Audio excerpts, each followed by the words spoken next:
हाँ जी, ये सन बीबी संदीप कौर खालसा जी, जिन्होंने गुर इतिहास के नाल सांझ पाई आ। इन्होंने जिहड़े मसंद बिगड़ गए सी उन्हों का इतिहास सुनाया। मसंद जिहड़ा अखर मसलत का कहते बिगड़िया रूप मसंद आ। मसलत जिस तरह छोटी स्टेज आ, महाराज का तख्त लगा है नाल, इस छोटी स्टेज को मसलत कहते हैं। तो यदा बिगड़िया रूप मसंद बन गया सी। ये गुरु साहब ने आप साजे की प्रचार लई ਵੱਖ-ਵੱਖ ਥਾਂ ਤੇ सो एक दो ਸਰੂਪਾ ਜਿਹੜੇ ਆ ਸੰਗਤ ਦੇ ਵਿੱਚ ਸੀਤਾ ਸਿੰਘ ਜੀ ਚੱਕ ਤੋਂ ਆਏ ਆ। ਸੋ ਉਹਨਾਂ ਦਾ ਬੜਾ ਧੰਨਵਾਦ ਹੈ, ਸੰਗਤ ਦੇ ਰੂਪ ਦੇ ਵਿੱਚ ਆਏ ਆ। ਸੋ ਹੁਣ ਬੇਨਤੀ ਕਰਦੇ ਆ ਕਿ ਸਰੂਪਾ ਲਾਓ ਤੇ ਗੁਰੂ ਘਰ ਦੀ ਬਖਸ਼ਿਸ਼ ਪ੍ਰਾਪਤ ਕਰੋ। ਤੇ ਮਨਹਾਨੇ ਤੋਂ ਰਾਜਾ ਸਾਹਿਬ ਦੇ ਅਸਥਾਨ ਤੋਂ ਭਾਈ ਸਾਹਿਬ ਗੁੱਡੂ ਜੀ ਉਹ ਵੀ ਉਹਨਾਂ ਨੂੰ ਬੇਨਤੀ ਕਰਦੇ ਆ ਕਿ ਉਹ ਵੀ ਮਹਾਰਾਜ ਦੀ ਹਜ਼ੂਰੀ ਦੇ ਵਿੱਚ ਆਉਣ ਤੇ ਗੁਰੂ ਘਰ ਦਾ ਸਤਿਕਾਰ ਹਾਸਲ ਕਰਨ। ਬਾਕੀ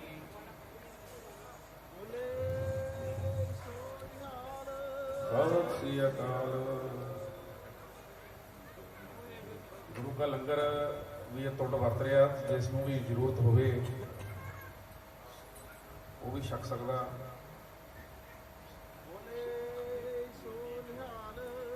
ਸਤਿ ਸ੍ਰੀ ਅਕਾਲ।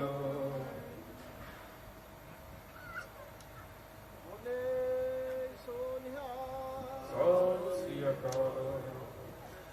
ਇਸ ਤੋਂ ਬਾਅਦ ਪੰਥ ਦਾ ਮਸ਼ਹੂਰ ਢਾਡੀ ਜਥਾ ਜਸਵੀਰ ਸਿੰਘ ਪੱਠਲ, ਇਹ ਪਹਿਲਾਂ ਵੀ ਸਾਡੇ ਪਿੰਡ ਇੱਥੇ ਮੇਰੀ ਖਾਸ ਸੇਵਾ ਕਰ ਗਏ ਆ। ਸੋ ਅਸੀਂ ਇਹਨਾਂ ਤੋਂ ਗੁਰ ਇਤਿਹਾਸ ਸੁਣਾਂਗੇ। ਇਹਨਾਂ ਨੂੰ ਬੇਨਤੀ ਆ ਕਿ ਆਪਣੀ ਤਿਆਰੀ ਕਰ ਲੈਣ। 40 ਤੋਂ 45 ਮਿੰਟ ਦਾ ਸਮਾਂ ਸਾਰਿਆਂ ਨੂੰ ਦੇ ਰਹੇ ਆ। ਉਹ ਸੰਗਤ ਨੂੰ ਵੀ ਬੇਨਤੀ ਕਰਦੇ ਆ ਕਿ ਜਿਸ ਤਰ੍ਹਾਂ ਕਾਗਰ ਚਿੱਤ ਹੋ ਕੇ ਤੁਸੀਂ ਬਾਕੀ ਜਥਿਆਂ ਨੂੰ ਸੁਣਿਆ ਤੇ ਪੱਠਲ ਸਾਹਿਬ ਦਾ ਜਥਾ ਵੀ ਜਿਹੜਾ ਹੈਗਾ ਉਹਨੂੰ ਵੀ ਸਰਵਣ ਕਰੋ। ਸੰਗਤ ਦਾ ਬੜਾ ਸਹਿਯੋਗ ਮਿਲ ਰਿਹਾ, ਬੀਬੀਆਂ ਦਾ ਵੀ ਤੇ ਵੀਰਾਂ ਦਾ ਵੀ। ਸੋ ਸਾਰਿਆਂ ਦਾ ਧੰਨਵਾਦ ਆ। ਜਥੇ ਨੂੰ ਬੇਨਤੀ ਕਰਦੇ ਆ ਕਿ ਆਪਣਾ ਸ਼ੁਰੂ ਕਰ ਲਓ।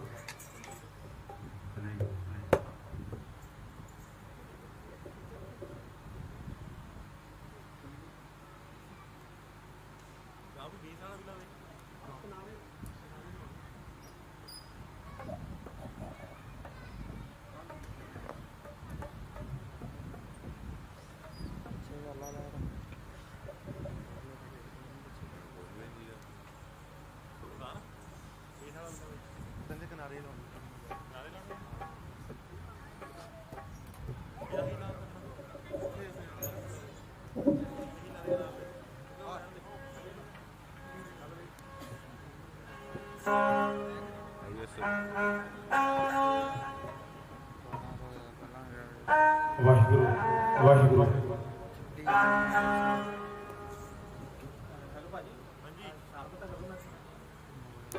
ਵਾਹਿਗੁਰੂ ਵਾਹਿਗੁਰੂ ਵਾਹਿਗੁਰੂ ਵਾਹਿਗੁਰੂ ਵਾਹਿਗੁਰੂ ਵਾਹਿਗੁਰੂ ਵਾਹਿਗੁਰੂ ਵਾਹਿਗੁਰੂ ਵਾਹਿਗੁਰੂ ਵਾਹਿਗੁਰੂ।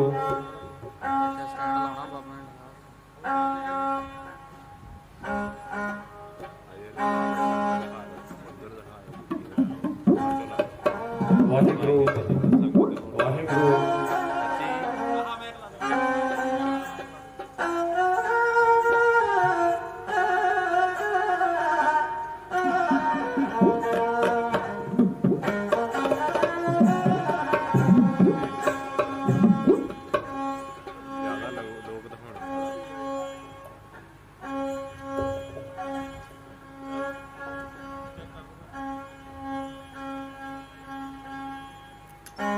ਵਾਹਿਗੁਰੂ ਵਾਹਿਗੁਰੂ।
ਸਤਨਾਮ ਸ੍ਰੀ ਵਾਹਿਗੁਰੂ ਜੀ।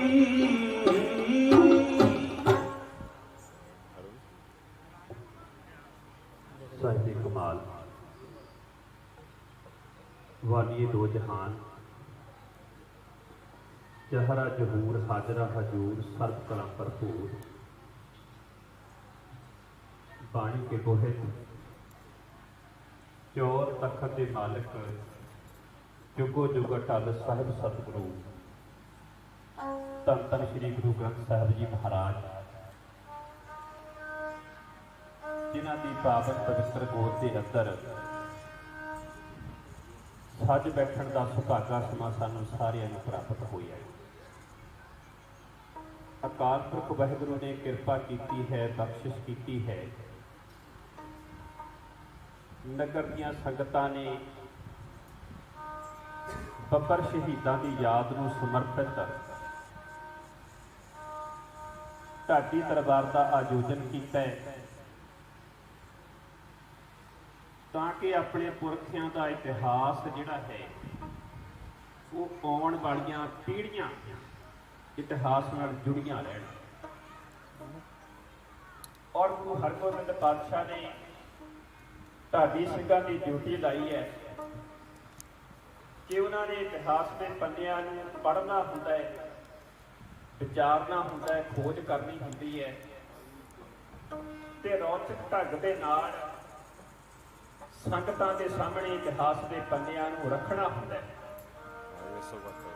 ਕਿਉਂਕਿ ਸਾਰੇ ਬੰਦਿਆਂ ਦੇ ਕੋਲ ਪੜ੍ਹਨ ਦਾ ਸਮਾਂ ਨਹੀਂ ਤੇ ਨਾ ਹੀ ਸਾਰਿਆਂ ਨੂੰ ਸ਼ੌਂਕ ਹੁੰਦਾ ਹੈ। ਇਸ ਕਰਕੇ ਢਾਡੀ ਜਥਾ ਜਦੋਂ ਇਤਿਹਾਸ ਦਾ ਪੰਨਾ ਕੋਈ ਛੇੜਦਾ ਹੈ ਤਾਂ ਅਸੀਂ ਆਪਣੇ ਸ਼ਾਨਾਂ ਅਤੇ ਇਤਿਹਾਸ ਦੇ ਨਾਲ ਜੁੜਦੇ ਹਾਂ। ਆਓ ਮੇਰੇ ਤੋਂ ਪਹਿਲਾਂ ਸਿੱਖ ਕੌਮ ਦੇ ਸਰਮੌਰ ਢਾਡੀ ਗਿਆਨੀ ਕਸ਼ਮੀਰ ਸਿੰਘ ਜੀ ਕਾਦਰ ਉਹਨਾਂ ਦੇ ਜੱਥੇ ਨੇ ਆਪ ਜੀ ਦੇ ਨਾਲ ਬੱਬਰਾਂ ਦਾ ਪ੍ਰਸੰਗ ਸਾਂਝਾ ਕੀਤਾ। ਮੇਰੇ ਤੋਂ ਪਹਿਲਾਂ ਬੀਬੀ ਸੰਦੀਪ ਕੌਰ ਜੀ ਖਾਲਸਾ ਉਹਨਾਂ ਨੇ ਆਪਣੇ ਜੱਥੇ ਦੇ ਰਾਹੀਂ ਮਸੰਦਾਂ ਦੇ ਵਿੱਚ ਜੋ ਨਿਗਾਰ ਆ ਚੁੱਕਿਆ ਸੀ ਤੇ ਮਹਾਰਾਜ ਨੇ ਕਿਵੇਂ ਉਹਨਾਂ ਨੂੰ ਸਜ਼ਾਵਾਂ ਦਿੱਤੀਆਂ ਵਾਰਤਾ ਆਪਣੀ ਨਾਲ ਸਾਂਝੀ ਕੀਤੀ ਹੈ। ਆਓ ਹੁਣ 10ਵੇਂ ਜਥੇ ਨੂੰ ਹੁਕਮ ਹੋਇਆ ਹੈ ਜਿੰਨਾ ਸਮਾਂ ਮਿਲਿਆ ਮੈਂ ਕੋਸ਼ਿਸ਼ ਕਰਾਂਗਾ ਉਹਦੇ ਵਿੱਚ ਰਹਿ ਕੇ ਬੱਬਰਾਂ ਦੇ ਇਤਿਹਾਸ ਦੇ ਵਿੱਚ ਇੱਕ ਪੰਨਾ ਆਪ ਜੀ ਦੇ ਨਾਲ ਸਾਂਝਾ ਕਰਾਂ। ਸਭ ਤੋਂ ਪਹਿਲਾਂ ਮਹਾਰਾਜ ਦੀ ਬਖਸ਼ੀ ਹੋਈ ਫਤਿਹ ਬੁਲਾਈਏ। ਕੋਈ ਵੀ ਰਸਨਾ ਬਾਕੀ ਨਾ ਰਹਿ ਜਾਵੇ, ਗੱਜ ਵੱਜ ਕੇ ਆਖਣਾ ਜੀ ਵਾਹਿਗੁਰੂ ਜੀ ਕਾ ਖਾਲਸਾ ਵਾਹਿਗੁਰੂ ਜੀ ਕੀ ਫਤਿਹ। ਜਦੋਂ ਅਸੀਂ ਬੱਬਰਾਂ ਦਾ ਇਤਿਹਾਸ ਪੜ੍ਹਦੇ ਹਾਂ ਤਾਂ ਸਮਝ ਲਓ ਇਹ ਦੁਆਬੇ ਦਾ ਇਤਿਹਾਸ ਹੈ ਤੇ ਕੋਟ ਫਤੂਹੀ ਇਹ ਬੱਬਰਾਂ ਦਾ ਗੜ੍ਹ ਸੀ। ਜਿੰਨੀਆਂ ਮੀਟਿੰਗਾਂ ਸਾਡੇ ਇੱਥੇ ਹੋਇਆ ਕਰਦੀਆਂ ਸਨ, ਜਿੰਨੇ ਇੰਪੋਰਟੈਂਟ ਫੈਸਲੇ ਲਏ ਜਾਂਦੇ ਸਨ ਇੱਥੇ ਲਏ ਜਾਂਦੇ ਸਨ। ਬਹੁਤ ਲੰਬੀ ਗੱਲ ਹੈ ਪਰ ਮੈਂ ਟੂ ਦੀ ਪੁਆਇੰਟ ਗੱਲ ਕਰਕੇ ਕੇਵਲ ਤੇ ਕੇਵਲ ਇੱਕ ਬੱਬਰ ਅਕਾਲੀ ਦਾ ਪ੍ਰਸੰਗ ਜਿੰਨਾ ਕਿ ਸੁਣਾ ਹੋਇਆ ਮੈਂ ਆਪ ਜੀ ਨਾਲ ਸਾਂਝਾ ਕਰਾਂਗਾ। ਜੇ ਅਸੀਂ ਇੱਥੋਂ ਚੰਡੀਗੜ੍ਹ ਰੋਡ ਚੰਡੀਗੜ੍ਹ ਵੱਲ ਜਾਈਏ ਤਾਂ ਸੈਲਾ ਆਉਂਦਾ, ਗੜ੍ਹ ਸ਼ੰਕਰ ਆਉਂਦਾ, ਅੱਗੇ ਬੜਾ ਚੌਰ ਆਉਂਦਾ। ਬੜਾ ਚੌਰ ਦੇ ਪਰਲੇ ਪਾਸੇ ਚੰਡੀਗੜ੍ਹ ਰੋਡ ਦੇ ਉੱਤੇ ਤਕਰੀਬਨ 4 ਕਿਲੋਮੀਟਰ ਦੇ ਉੱਤੇ ਇੱਕ ਨਗਰ ਪੈਂਦਾ ਹੈ ਜਿਹਦਾ ਨਾਂ ਹੈ ਰੱਕੜਾ ਬੇਟ। 22 ਮਾਰਚ 1893 ਈਸਵੀ ਨੂੰ ਪਿਤਾ ਜਵਾਹਰ ਸਿੰਘ ਨੰਬਰਦਾਰ ਦੇ ਘਰ ਮਾਤਾ ਗੋਖੀ ਦੀ ਕੁੱਖੋਂ ਇੱਕ ਲਾਲ ਨੇ ਜਨਮ ਲਿਆ ਜਿਹਦਾ ਨਾਮ ਮਾਂ ਬਾਪ ਨੇ ਰੱਖਿਆ ਰਤਨ ਸਿੰਘ। ਅਸੀਂ ਉਹਨਾਂ ਦਾ ਪੂਰਾ ਨਾਮ ਬੱਬਰ ਰਤਨ ਸਿੰਘ ਰੱਖਣਾ ਬੇਟ ਕਹਿ ਕੇ ਬੁਲਾਉਂਦੇ ਹਾਂ। ਮੈਂ ਉਹਨਾਂ ਦੇ ਜੀਵਨ ਦੇ ਬਾਰੇ ਕੁਝ ਵਿਚਾਰ ਆਪ ਜੀ ਨਾਲ ਸਾਂਝੇ ਕਰਾਂਗਾ। ਬਹੁਤ ਲੰਬੀ ਗੱਲ ਹੈ ਪਰ ਮੈਂ ਸ਼ਾਰਟਕਟ ਚੱਲਾਂ। 4 ਜਮਾਤਾਂ ਪਿੰਡ ਦੇ ਪ੍ਰਾਇਮਰੀ ਸਕੂਲ ਤੋਂ ਬਲਾਚੌਰ ਦੇ ਪ੍ਰਾਇਮਰੀ ਸਕੂਲ ਤੋਂ ਪਾਸ ਕੀਤੀਆਂ। 5ਵੀਂ ਜਮਾਤ ਦੇ ਵਿੱਚ ਰਾਹੋਂ ਦੇ ਹਾਈ ਸਕੂਲ ਦੇ ਵਿੱਚ ਦਾਖਲਾ ਲਿਆ। ਲਾਹੌਰ ਯੂਨੀਵਰਸਿਟੀ ਦੇ ਅੰਡਰ ਆਉਂਦਾ ਸੀ ਉਸ ਵੇਲੇ ਉਹ ਸਕੂਲ ਤੇ ਬਹੁਤ ਵੱਡੇ ਵੱਡੇ ਨਾਮੀ ਬੰਦੇ ਉਸ ਸਕੂਲ ਤੋਂ ਪੜ੍ਹੇ ਜਿਨ੍ਹਾਂ ਦੇ ਵਿੱਚ ਫਿਲਮ ਇੰਡਸਟਰੀ ਦਾ ਮਹਾਨਾਇਕ ਪ੍ਰੇਮ ਚੋਪੜਾ ਉਹ ਵੀ ਰਾਹੋਂ ਦੇ ਸਕੂਲ ਤੋਂ ਪੜ੍ਹਿਆ। ਸਕੂਲ ਦੇ ਬੋਰਡ ਦੇ ਉੱਤੇ ਉਹਨਾਂ ਦੇ ਨਾਮ ਲਿਖੇ ਹੋਏ ਜਿਹੜੇ ਬੰਦਿਆਂ ਨੇ ਉੱਥੋਂ ਐਜੂਕੇਸ਼ਨ ਹਾਸਲ ਕੀਤੀ। ਗੱਲ ਨੇੜੇ ਕਰਾਂ, 10ਵੀਂ ਜਮਾਤ ਪਾਸ ਕੀਤੀ ਹੈ, ਫੌਜ ਦੇ ਵਿੱਚ ਨੌਕਰੀ ਕੀਤੀ ਹੈ। ਅੰਗਰੇਜ਼ਾਂ ਦਾ ਵਰਤਾਓ ਵਧੀਆ ਨਹੀਂ ਸੀ, ਨੌਕਰੀ ਛੱਡ ਕੇ ਆ ਗਏ। ਕੁਝ ਸਮਾਂ ਕੰਮ ਕੀਤਾ ਘਰ ਦਾ, ਖੇਤੀਬਾੜੀ ਦਾ, ਦੁਬਾਰਾ ਫਿਰ ਫੌਜ ਦੇ ਵਿੱਚ ਭਰਤੀ ਹੋਏ, ਪਰ ਮਨ ਨਹੀਂ ਲੱਗਿਆ, ਫਿਰ ਫੌਜ ਛੱਡ ਕੇ ਆ ਗਏ। ਅੰਗਰੇਜ਼ਾਂ ਦਾ ਵਤੀਰਾ ਜਿਹੜਾ ਸੀ ਉਹ ਵਧੀਆ ਨਹੀਂ ਸੀ, ਗੁਲਾਮੀ ਜਿਹੜੀ ਦਿਮਾਗ ਦੇ ਵਿੱਚ ਰੜਕਦੀ ਸੀ, ਜਿਸ ਕਰਕੇ ਰਤਨ ਸਿੰਘ ਰੱਕੜ ਨੇ ਬੱਬਰ ਅਕਾਲੀਆਂ ਦੇ ਨਾਲ ਰਲ ਕੇ ਸਰਗਰਮੀਆਂ ਤੇਜ਼ ਕੀਤੀਆਂ। ਨਜਾਇਜ਼ ਅਸਲਾ ਰੱਖਣ ਦੇ ਜੁਰਮ ਦੇ ਵਿੱਚ 5 ਸਾਲ ਦੀ ਸਜ਼ਾ ਹੋ ਗਈ, ਲਾਹੌਰ ਦੀ ਜੇਲ੍ਹ ਦੇ ਵਿੱਚ ਬੰਦ ਕਰ ਦਿੱਤਾ ਗਿਆ। ਜਿਸ ਵੇਲੇ ਬੱਬਰ ਅਕਾਲੀਆਂ ਨੇ ਇੱਧਰ ਦੁਆਬੇ ਦੇ ਵਿੱਚ ਤਰਥੱਲੀ ਮਚਾਈ ਹੋਈ ਸੀ, ਉਸ ਵੇਲੇ ਰਤਨ ਸਿੰਘ ਰੱਕੜ ਲਾਹੌਰ ਦੀ ਜੇਲ੍ਹ ਦੇ ਵਿੱਚ ਸੀ। ਲਾਹੌਰ ਦੀ ਜੇਲ੍ਹ ਤੋਂ ਸ਼ਿਫਟ ਕਰਕੇ ਇਹਨੂੰ ਅੰਡੇਮਾਨ ਨਿਕੋਬਾਰ ਦੀਪ ਸਮੂਹ ਸੈਲੂਲਰ ਜੇਲ੍ਹ ਦੇ ਵਿੱਚ ਰੱਖਿਆ ਗਿਆ, ਜਿਹਨੂੰ ਕਾਲੇ ਪਾਣੀ ਦੀ ਸਜ਼ਾ ਕਹਿੰਦੇ ਹਨ। ਕਾਲੇ ਪਾਣੀ ਤੋਂ ਵਾਪਸ ਲੈ ਕੇ ਆ ਰਹੇ ਸੀ। ਇਹ ਗੱਲ 25 ਅਪ੍ਰੈਲ 1932 ਈਸਵੀ ਦੀ ਹੈ। ਨਿਰਵਾਣਾ ਰੇਲਵੇ ਸਟੇਸ਼ਨ ਦੇ ਉੱਤੇ 4 ਅੰਗਰੇਜ਼ਾਂ ਨੂੰ ਮਾਰ ਕੇ ਚੱਲਦੀ ਰੇਲ ਗੱਡੀ ਦੇ ਵਿੱਚੋਂ ਛਾਲਾਂ ਮਾਰੀਆਂ। ਬਹੁਤ ਲੰਬਾ ਪੈਂਡਾ ਤੈਅ ਕਰਕੇ ਘੁੰਮਦਾ ਘੁਮਾਉਂਦਾ ਆਪਣੇ ਇਲਾਕੇ ਵਿੱਚ ਆ ਗਿਆ। ਨਗਰ ਛੋਟੇ ਸਮਾਨ ਪਰ ਸੰਤਾਂ ਦੇ ਡੇਰੇ ਦੇ ਵਿੱਚ ਰਾਤ ਕੱਟੀ ਹੈ। ਸਵੇਰ ਨੂੰ ਚਾਲੇ ਪਾਏ ਹੈ। ਪਿੰਡ ਲੰਗੜੋਆ ਰਮਰੈਪਰ ਤੋਂ ਹੁੰਦੇ ਹੋਏ, ਭਗੌਰਾ ਤੋਂ ਹੁੰਦੇ ਹੋਏ ਸਿੰਬੜੀ ਪਿੰਡ ਦੇ ਵਿੱਚ ਆ ਕੇ, ਮੇਰੇ ਪਿੰਡ ਦੇ ਬਿਲਕੁਲ ਨਾਲ ਪੈਂਦਾ ਇਹ ਪਿੰਡ, ਤਾਰਾ ਸਿੰਘ ਦੇ ਘਰੀ ਟਿਕਾਣਾ ਕੀਤਾ। ਕਹਿੰਦਾ ਮੈਂ ਕੁਝ ਕਰਕੇ ਮਰਨਾ ਚਾਹੁੰਦਾ, ਮੈਨੂੰ ਅਸਲਾ ਚਾਹੀਦਾ, ਮੈਨੂੰ ਹਥਿਆਰ ਚਾਹੀਦੀ ਹੈ। ਸਿੰਬੜੀ ਪਿੰਡ ਦਾ ਤਾਰਾ ਸਿੰਘ ਕਹਿਣ ਲੱਗਾ ਮੇਰੇ ਕੋਲ ਕੋਈ ਹਥਿਆਰ ਨਹੀਂ। ਰੁੜਕੀ ਖਾਸ ਪਿੰਡ ਦੇ ਵਿੱਚ ਮੇਰੀ ਰਿਸ਼ਤੇਦਾਰੀ ਆ, ਕੁਝ ਮਿੱਤਰ ਪਿਆਰੇ ਆ, ਮੈਂ ਉਹਨਾਂ ਨਾਲ ਗੱਲ ਕਰਦਾ। ਰੁੜਕੀ ਖਾਸ ਨਗਰ ਦੇ ਵਿੱਚ ਆਇਆ, ਨੰਬਰਦਾਰ ਈਸ਼ਰ ਸਿੰਘ ਨਾਲ ਗੱਲ ਕੀਤੀ। ਉਹ ਕਹਿੰਦਾ ਸਾਡੇ ਕੋਲ ਕੋਈ ਅਸਲਾ ਨਹੀਂ, ਪਰ ਮੇਰਾ ਭਰਾ ਜਿਹੜਾ ਫੌਜ ਦੇ ਵਿੱਚ ਹੈ, ਰਿਜ਼ਰਵ ਫੌਜ ਦੇ ਵਿੱਚ, ਉਹਦੇ ਨਾਲ ਗੱਲ ਕਰਦੇ ਹਾਂ। ਗੋਂਦਾ ਸਿੰਘ ਉਹਦਾ ਨਾਮ ਸੀ। ਉਹਨੇ ਬਾਬਰ ਰਤਨ ਸਿੰਘ ਦੇ ਲਈ ਰੌਂਦ ਭੇਜੀ, ਉਹਦੇ ਕੋਲ ਅਸਲਾ ਸੀ। ਅਸਲਾ ਮਿਲ ਗਿਆ। ਬਾਬਾ ਰਤਨ ਸਿੰਘ ਕਹਿੰਦਾ ਕਿ ਜਿਹਨੇ ਮੈਨੂੰ ਅਸਲਾ ਭੇਜਿਆ ਮੈਂ ਉਹਨੂੰ ਮਿਲਣਾ ਚਾਹੁੰਦਾ ਹਾਂ, ਗੱਲ ਨੇੜੇ ਲੈ ਕੇ ਜਾਵਾਂ। ਰੁੜਕੀ ਖਾਸ ਨਗਰ ਦੇ ਵਿੱਚ ਗੋਂਦਾ ਸਿੰਘ ਦੇ ਨਾਲ ਮੁਲਾਕਾਤ ਹੋਈ। ਗੋਂਦਾ ਸਿੰਘ ਨੇ ਆਖਿਆ ਰਤਨ ਸਿੰਘ ਜੀ ਤੁਸੀਂ ਮੇਰੇ ਕੋਲ ਰਹੋ। ਰਤਨ ਸਿੰਘ ਕਹਿਣ ਲੱਗਾ ਮੈਂ ਬਾਗੀ ਹਾਂ, ਮੈਂ ਜੇਲ੍ਹ ਦੇ ਵਿੱਚੋਂ ਭੱਜ ਕੇ ਆਇਆ, ਪੁਲਿਸ ਮੈਨੂੰ ਲੱਭਦੀ ਫਿਰਦੀ ਹੈ। ਜਿਹੜਾ ਮੈਨੂੰ ਆਪਣੇ ਘਰੀ ਪਨਾਹ ਦੇਵੇਗਾ ਉਹਦੇ ਉੱਤੇ ਵੀ ਮੁਸੀਬਤਾਂ ਦਾ ਪਹਾੜ ਟੁੱਟੇਗਾ। ਭਾਈ ਗੋਂਦਾ ਸਿੰਘ ਨੇ ਆਖਿਆ ਜੋ ਹੋਵੇਗਾ ਦੇਖਿਆ ਜਾਵੇਗਾ। ਲਗਾਤਾਰ ਨੇੜੇ ਕਰਾਂ ਰੁੜਕੀ ਖਾਸ ਨਗਰ ਦੇ ਵਿੱਚ ਗੋਂਦਾ ਸਿੰਘ ਦੇ ਘਰ ਦੇ ਵਿੱਚ ਇਹਨੇ ਟਿਕਾਣਾ ਕਰ ਲਿਆ। ਇੱਕ ਦਿਨ ਪਤਾ ਲੱਗਿਆ ਕਿ ਇਹਦੇ ਪਿੰਡ ਦਾ ਨੰਬਰਦਾਰ ਇਹਦੇ ਟੱਬਰ ਨੂੰ ਤੰਗ ਕਰਦਾ ਹੈ। ਉਹਦਾ ਨਾਂ ਸੀ ਮੱਲ ਸਿੰਘ, ਉਹਦੇ ਬਾਪ ਦਾ ਨਾਂ ਸੀ ਕੂੜਾ। ਮੱਲ ਸਿੰਘ ਨੰਬਰਦਾਰ ਮੇਰੇ ਪਰਿਵਾਰ ਨੂੰ ਤੰਗ ਕਰਦਾ ਹੈ। ਇਹ ਗੱਲ 25 ਜੂਨ 1932 ਈਸਵੀ ਦੀ ਹੈ। ਰਤਨ ਸਿੰਘ ਰੱਕੜ ਦੁਨਾਲੀ ਲੈ ਕੇ ਰਾਤੋਂ ਰਾਤ ਪੈਂਡਾ ਮਾਰਦਾ ਆਪਣੇ ਨਗਰ ਪਹੁੰਚਿਆ। ਰਾਤ ਦੇ 11 ਵਜੇ ਦਾ ਸਮਾਂ, ਗਲੀ ਦੇ ਵਿੱਚੋਂ ਤੁਰਦਾ ਤੁਰਦਾ ਨੰਬਰਦਾਰ ਦੇ ਘਰ ਦੇ ਲਾਗੇ ਆ ਗਿਆ। ਗਰਮੀਆਂ ਦੇ ਦਿਨ 25 ਜੂਨ ਦਾ ਦਿਨ ਹੈ। ਨੰਬਰਦਾਰ ਆਪਣੇ ਘਰ ਦੀ ਛੱਤ ਦੇ ਉੱਤੇ ਕੱਪੜੇ ਖੋਲ ਕੇ ਸੁੱਤਾ ਪਿਆ। ਰਤਨ ਸਿੰਘ ਨੇ ਗਲੀ ਵਿੱਚੋਂ ਖੜ ਕੇ ਦੁਨਾਲੀ ਦਾ ਮੂੰਹ ਸਿੱਧਾ ਕਰਕੇ ਉਹਦੇ ਮੰਜੇ ਦੇ ਪਾਵੇ ਦੇ ਵਿੱਚ ਗੋਲੀ ਮਾਰੀ। ਇੱਕਦਮ ਉੱਠ ਕੇ ਬੈਠ ਗਿਆ, ਜਾ ਖੁੱਲ ਗਈ। ਗਲੀ ਵਿੱਚੋਂ ਖੜ ਕੇ ਲਲਕਾਰਿਆ ਉਹਨੂੰ, ਕਹਿੰਦਾ ਨੰਬਰਦਾਰਾ ਇਹ ਗੋਲੀ ਮੈਂ ਤੇਰੀ ਹਿੱਕ ਦੇ ਵਿੱਚ ਵੀ ਮਾਰ ਸਕਦਾ ਸੀ, ਪਰ ਨਹੀਂ, ਤੂੰ ਮੇਰੇ ਪਿੰਡ ਦਾ ਬੰਦਾ, ਮੈਂ ਤੈਨੂੰ ਮਾਰਨਾ ਨਹੀਂ ਚਾਹੁੰਦਾ। ਮੈਂ ਕੇਵਲ ਤੈਨੂੰ ਚੇਤਾਵਨੀ ਦੇਣ ਆਇਆ, ਮੇਰੇ ਟੱਬਰ ਨੂੰ ਤੰਗ ਕਰਨਾ ਛੱਡ ਦੇ, ਨਹੀਂ ਤਾਂ ਅਗਲੀ ਵਾਰ ਏਦਾਂ ਦੀ ਇੱਕ ਗੋਲੀ ਮੈਂ ਤੇਰੀ ਹਿੱਕ ਦੇ ਪਾਰ ਲਗਾ ਦਿਆਂਗਾ। ਲਲਕਾਰ ਕੇ ਉਹਨੂੰ ਚੇਤਾਵਨੀ ਦੇ ਕੇ ਰਤਨ ਸਿੰਘ ਵਾਪਸ ਆ ਗਿਆ। ਹੁਣ ਸਵਾਲ ਇਹ ਪੈਦਾ ਹੁੰਦਾ ਕਿ ਮੈਨੂੰ ਕਿੱਦਾਂ ਪਤਾ ਲੱਗਿਆ ਕਿ ਇਹ 25 ਜੂਨ ਦੀ ਗੱਲ ਹੈ। ਮੈਨੂੰ ਇਦਾਂ ਪਤਾ ਲੱਗਿਆ ਕਿ ਦੂਜੇ ਦਿਨ 26 ਜੂਨ ਨੂੰ ਨੰਬਰਦਾਰ ਨੇ ਬੜਾ ਚੌਰ ਦੇ ਥਾਣੇ ਦੇ ਵਿੱਚ ਰਿਪੋਰਟ ਲਿਖਾਈ। ਉਹ ਰਿਪੋਰਟ ਅੱਜ ਵੀ ਮੌਜੂਦ ਹੈ। 26 ਜੂਨ ਨੂੰ ਬੜਾ ਚੌਰ ਦੇ ਥਾਣੇ ਦੇ ਵਿੱਚ ਬਾਬਾ ਰਤਨ ਸਿੰਘ ਦੇ ਖਿਲਾਫ ਰਿਪੋਰਟ ਲਿਖਾਈ ਗਈ, ਜੋ ਕਿ ਇਤਿਹਾਸ ਦਾ ਇੱਕ ਉੱਘਾ ਸੱਚ ਹੈ। ਪਤਾ ਲੱਗ ਗਿਆ ਕਿ ਰਤਨ ਸਿੰਘ ਆਪਣੇ ਇਲਾਕੇ ਵਿੱਚ ਆਇਆ ਹੋਇਆ। ਸਰਕਾਰ ਨੇ ਇਹਦੇ ਸਿਰ ਦਾ ਇਨਾਮ ਰੱਖਿਆ 5000 ਰੁਪਇਆ ਨਕਦ। 5000 ਰੁਪਇਆ ਨਕਦ ਮਿਲੇਗਾ ਜਿਹੜਾ ਬੰਦਾ ਰਤਨ ਸਿੰਘ ਨੂੰ ਗ੍ਰਿਫਤਾਰ ਕਰਵਾਏਗਾ।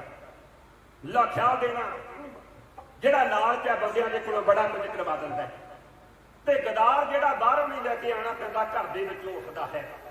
ਧੋਖਾ ਅਸੀਂ ਉਹਦੇ ਕੋਲੋਂ ਖਾਂਦੇ ਹਾਂ ਜਿਹਦੇ ਉੱਤੇ ਯਕੀਨ ਹੁੰਦਾ, ਜਿਹਦੇ ਤੇ ਯਕੀਨ ਨਹੀਂ ਹੈ ਉਹਦੇ ਕੋਲੋਂ ਅਸੀਂ ਧੋਖਾ ਵੀ ਕਦੇ ਨਹੀਂ ਖਾਂਦੀ।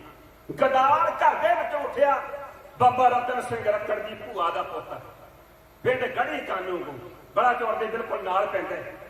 ਨਾਂ ਸੀ ਉਹਦਾ ਮੀਹਾਂ ਸਿੰਘ। ਮਨ ਦੇ ਵਿੱਚ ਫੁਰਨੇ ਫੁਰਦੇ ਆ, ਖਿਆਲ ਆਉਂਦੇ ਆ ਤੇ ਜੇ ਕਿਤੇ ਰਤਨ ਸਿੰਘ ਨੂੰ ਫੜਾ ਦੇਵਾਂ 5000 ਰੁਪਇਆ ਨਕਦ ਮਿਲੇਗਾ, ਜ਼ਮੀਨ ਵੀ ਮਿਲੇਗੀ, ਮੇਰੀਆਂ ਕੁੱਲਾਂ ਤਰ ਜਾਣਗੀਆਂ। ਸੂਹ ਲੈਂਦਾ ਫਿਰਦਾ ਤੇ ਰਹਿੰਦਾ ਕਿੱਥੇ ਆ ਪਤਾ ਨਹੀਂ ਲੱਗਦਾ। ਰਤਨ ਸਿੰਘ ਦੇ ਟੱਬਰ ਨੂੰ ਪੁਲਿਸ ਨੇ ਫੜਿਆ ਹੋਇਆ ਸੀ, ਹੁਸ਼ਿਆਰਪੁਰ ਜੇਲ੍ਹ ਦੇ ਵਿੱਚ ਬੰਦ ਕੀਤਾ ਹੋਇਆ ਸੀ।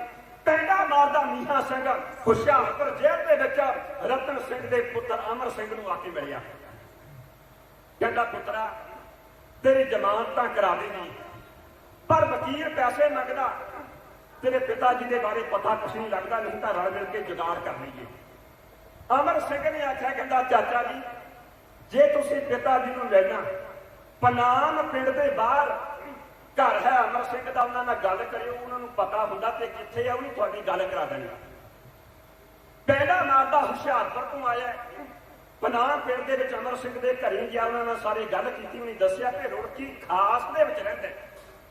ਲਾ ਰੁੜਕੀ ਖਾਸ ਦੇ ਵਿੱਚ ਪਹੁੰਚਿਆ, ਰਤਨ ਸਿੰਘ ਦੇ ਨਾਲ ਮੁਲਾਕਾਤ ਹੋਈ। ਪਿੰਡ ਤੋਂ ਬਾਹਰ ਖੂਹ ਦੇ ਉੱਤੇ ਸਾਰੀ ਵਿਚਾਰ ਵਟਾਂਦਰਾ ਹੋਇਆ। ਕਹਿੰਦਾ ਕਿ ਤੁਹਾਡੇ ਮੁੰਡੇ ਨੂੰ ਛਡਾ ਤਾਂ ਦਈਏ, ਵਕੀਲ ਪੈਸੇ ਮੰਗਦਾ। ਰਤਨ ਸਿੰਘ ਨੇ 100 ਰੁਪਇਆ ਦਿੱਤਾ, ਕੁਝ ਪੈਸੇ ਹੋਰ ਦਿੱਤੇ ਤੇ ਉਹਨੂੰ ਜੇ ਕੱਪੜਿਆਂ ਦੀ ਲੋੜ ਹੋਈ ਤਾਂ ਕੱਪੜੇ ਦੇ ਦੇ, ਤੂੰ ਏਦਾਂ ਕਰੀਏ ਕੰਮ ਕੱਲ ਨੂੰ ਕਰਾ ਦੇ। ਇਹ ਗੱਲ 14 ਜੁਲਾਈ 1932 ਈਸਵੀ ਦੀ ਹੈ। ਕੱਲ ਨੂੰ ਉਹਦੀ ਪੇਸ਼ੀ ਹੈ ਅਦਾਲਤ ਦੇ ਵਿੱਚ, ਤੂੰ ਕੱਲ ਨੂੰ ਇਹ ਕੰਮ ਕਰਾ ਦੇ, ਉਹਦੀ ਜ਼ਮਾਨਤ ਕਰਾ ਦੇ, ਮੇਰੇ ਪੁੱਤ ਨੂੰ ਅਮਰ ਸਿੰਘ ਨੂੰ ਜ਼ਮਾਨਤ ਦੇ ਉੱਤੇ ਰਿਹਾ ਕਰਵਾ ਦੇ। ਮੀਹਾਂ ਸਿੰਘ ਕਹਿਣ ਲੱਗਾ ਵੀ ਫਿਕਰ ਨਾ ਕਰੋ, ਮੈਂ ਪੂਰੀ ਬਾਹ ਲਾ ਦਿਆਂਗਾ, ਮੈਂ ਪੂਰੇ ਯਤਨ ਕਰਾਂਗਾ, ਤੁਹਾਡੇ ਪੁੱਤਰ ਨੂੰ ਮੈਂ ਜ਼ਮਾਨਤ ਦੇ ਉੱਤੇ ਹੁਸ਼ਿਆਰਪੁਰ ਜੇਲ੍ਹ ਦੇ ਵਿੱਚੋਂ ਰਿਹਾ ਕਰਾ ਦਿਆਂਗਾ। ਵਾਅਦਾ ਕਰਕੇ ਪੈਸੇ ਲੈ ਕੇ ਪੈੜਾ ਮਾਰਦਾ ਆਪਣੇ ਘਰ ਹੀ ਆ ਗਿਆ। ਰਾਤ ਵਿਚਾਲੇ ਹੈ, ਨੀਂਦ ਨਹੀਂ ਆਉਂਦੀ, ਪਾਸੇ ਮਾਰਦਿਆਂ ਰਾਤ ਲਗਾਈ ਹੈ। ਤੜਕੇ ਉੱਠ ਕੇ ਖੜਾ ਹੋਇਆ, ਰੋਟੀ ਪਾਣੀ ਪ੍ਰਸ਼ਾਦਾ ਪਾਣੀ ਛਕ ਕੇ ਗੜੀ ਕਾਨੂੰ ਕੋ ਬੜਾ ਚੌੜ ਦੇ ਬਿਲਕੁਲ ਨਾਲ ਪੈਂਦਾ, ਉੱਥੋਂ ਪੈਦਲ ਪੈਂਡਾ ਮਾਰਦਾ ਹੁਸ਼ਿਆਰਪੁਰ ਪਹੁੰਚ ਗਿਆ। ਨਾ ਜੇਲ੍ਹ ਦੇ ਵਿੱਚ ਗਿਆ, ਨਾ ਕਚਹਿਰੀਆਂ ਦੇ ਵਿੱਚ ਗਿਆ। 9 ਵਜਣ ਤੋਂ 5 ਮਿੰਟ ਪਹਿਲਾਂ ਐਸਪੀ ਦੇ ਦਫ਼ਤਰ ਦੇ ਮੂਹਰੇ ਖੜਾ। ਐਸਪੀ ਹੈ ਅਬਦੁਲ ਅਹਿਦ। 9 ਵਜੇ ਐਸਪੀ ਆਪਣੇ ਦਫ਼ਤਰ ਦੇ ਵਿੱਚ ਆਇਆ। ਇਹਨੇ ਗਾਰਡ ਨਾਲ ਗੱਲ ਕੀਤੀ, ਮੈਂ ਐਸਪੀ ਸਾਹਿਬ ਨੂੰ ਮਿਲਣਾ ਚਾਹੁੰਦਾ, ਕੀ ਕੰਮ ਹੈ, ਬਬਰਾਂ ਦੇ ਬਾਰੇ ਇੱਕ ਸੂਚਨਾ ਜਿਹੜੀ ਮੈਂ ਦੇਣੀ ਚਾਹੁੰਦਾ। ਐਸਪੀ ਸਾਹਿਬ ਨਾਲ ਗੱਲ ਕੀਤੀ, ਅੰਦਰ ਆਉਣ ਦੀ ਆਗਿਆ ਮਿਲੀ, ਝੁੱਕ ਕੇ ਸਲਾਮ ਕੀਤਾ। ਕਹਿੰਦਾ ਸਾਹਿਬ ਬਹਾਦਰ, ਮੈਨੂੰ ਪਤਾ ਲੱਗਿਆ ਕਿ ਤੁਸੀਂ ਰਤਨ ਸਿੰਘ ਦੇ ਸਿਰ ਦਾ ਇਨਾਮ, ਉਹਨੂੰ ਫੜਾਉਣ ਵਾਲੇ ਨੇ ਇਨਾਮ ਰੱਖਿਆ 5000 ਰੁਪਇਆ। ਐਸਪੀ ਕਹਿਣ ਲੱਗਾ ਬਿਲਕੁਲ ਸਹੀ ਸੁਣਿਆ। ਕਹਿੰਦਾ ਜੀ ਜੇ ਮੈਂ ਉਹਦੇ ਬਾਰੇ ਦੱਸਾਂ, ਉਹਦੇ ਬਾਰੇ ਖਬਰ ਦੇਵਾਂ, ਸੂਚਨਾ ਦੇਵਾਂ, ਕੀ ਇਹ ਮੈਨੂੰ ਇਨਾਮ ਮਿਲ ਸਕਦਾ? ਐਸਪੀ ਕਹਿਣ ਲੱਗਾ ਇਨਾਮ ਮਿਲ ਸਕਦਾ ਜੇ ਸੂਚਨਾ ਸੱਚੀ ਹੋਈ, ਜੇ ਸੂਚਨਾ ਗਲਤ ਹੋਈ ਤੈਨੂੰ ਸਜ਼ਾ ਵੀ ਮਿਲ ਸਕਦੀ ਹੈ। ਸਰਕਾਰ ਦਾ ਖਰਚਾ ਬਹੁਤ ਆਉਂਦਾ ਹੈ, ਸਰਕਾਰ ਦੀ ਪਰੇਸ਼ਾਨੀ ਵੀ ਹੁੰਦੀ ਹੈ, ਸਰਕਾਰ ਨੂੰ ਨਮੋਸ਼ੀ ਵੀ ਝੱਲਣੀ ਆਉਂਦੀ ਹੈ। ਕਈ ਲੋਕ ਖਬਰ ਦਿੰਦੇ ਆ, ਖਬਰ ਝੂਠੀ ਨਿਕਲਦੀ ਹੈ। ਕਹਿੰਦਾ ਜੀ ਝੂਠੀ ਹੋਣ ਦਾ ਸਵਾਲ ਹੀ ਨਹੀਂ ਪੈਦਾ ਹੁੰਦਾ, ਮੇਰਾ ਰਿਸ਼ਤੇਦਾਰ ਹੈ, ਗੂੜਾ ਰਿਸ਼ਤੇਦਾਰ ਹੈ ਮੇਰਾ, ਹਰੇ ਕੱਲ ਦੀ ਗੱਲ ਹੈ, ਮੈਂ ਉਹਦੇ ਨਾਲ ਗੱਲ ਕਰਕੇ ਆਇਆ, ਮੈਂ ਉਹਦੇ ਪਰਿਵਾਰ ਦੇ ਇਕੱਲੇ ਇਕੱਲੇ ਜੀ ਨੂੰ ਜਾਣਦਾ। ਲੋ ਹੁਸ਼ਿਆਰਪੁਰ ਦੇ ਵਿੱਚ ਐਸਪੀ ਦੇ ਦਫ਼ਤਰ ਦੇ ਵਿੱਚ ਐਸਪੀ ਦੇ ਮੋਹਰੇ ਖਾ ਕੇ ਮੀਹਾਂ ਸਿੰਘ ਗਦਾਰ ਬਾਬਾ ਰਤਨ ਸਿੰਘ ਦੇ ਬਾਰੇ ਸੂਚਨਾ ਹੈ।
पर हक गल बड़े खेद दी रखिया है नाम जी दे सिर ते 1005 रखिया है नाम जी दे सिर ते 1005 तां फिर छड़िया महक तान दा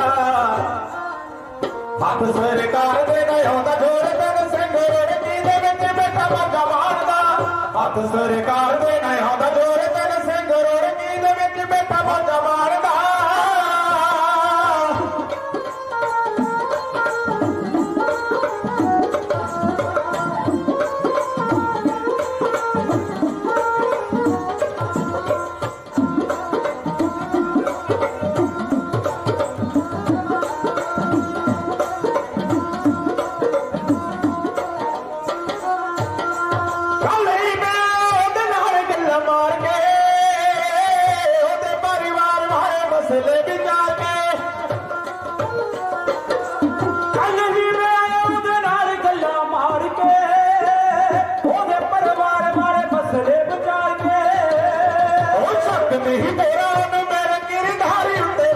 नहीं पोरा मेरे गिरधारी होंदे बड़े लंबे चिरा तो है मैनू जानदा हथ सरकार दे ना आउंदा जोर तन सिंह रुड़की दे विच बैठा बाजा मारदा हथ सरकार दे ना आउंदा जोर तन सिंह रुड़की दे विच बैठा बाजा मारदा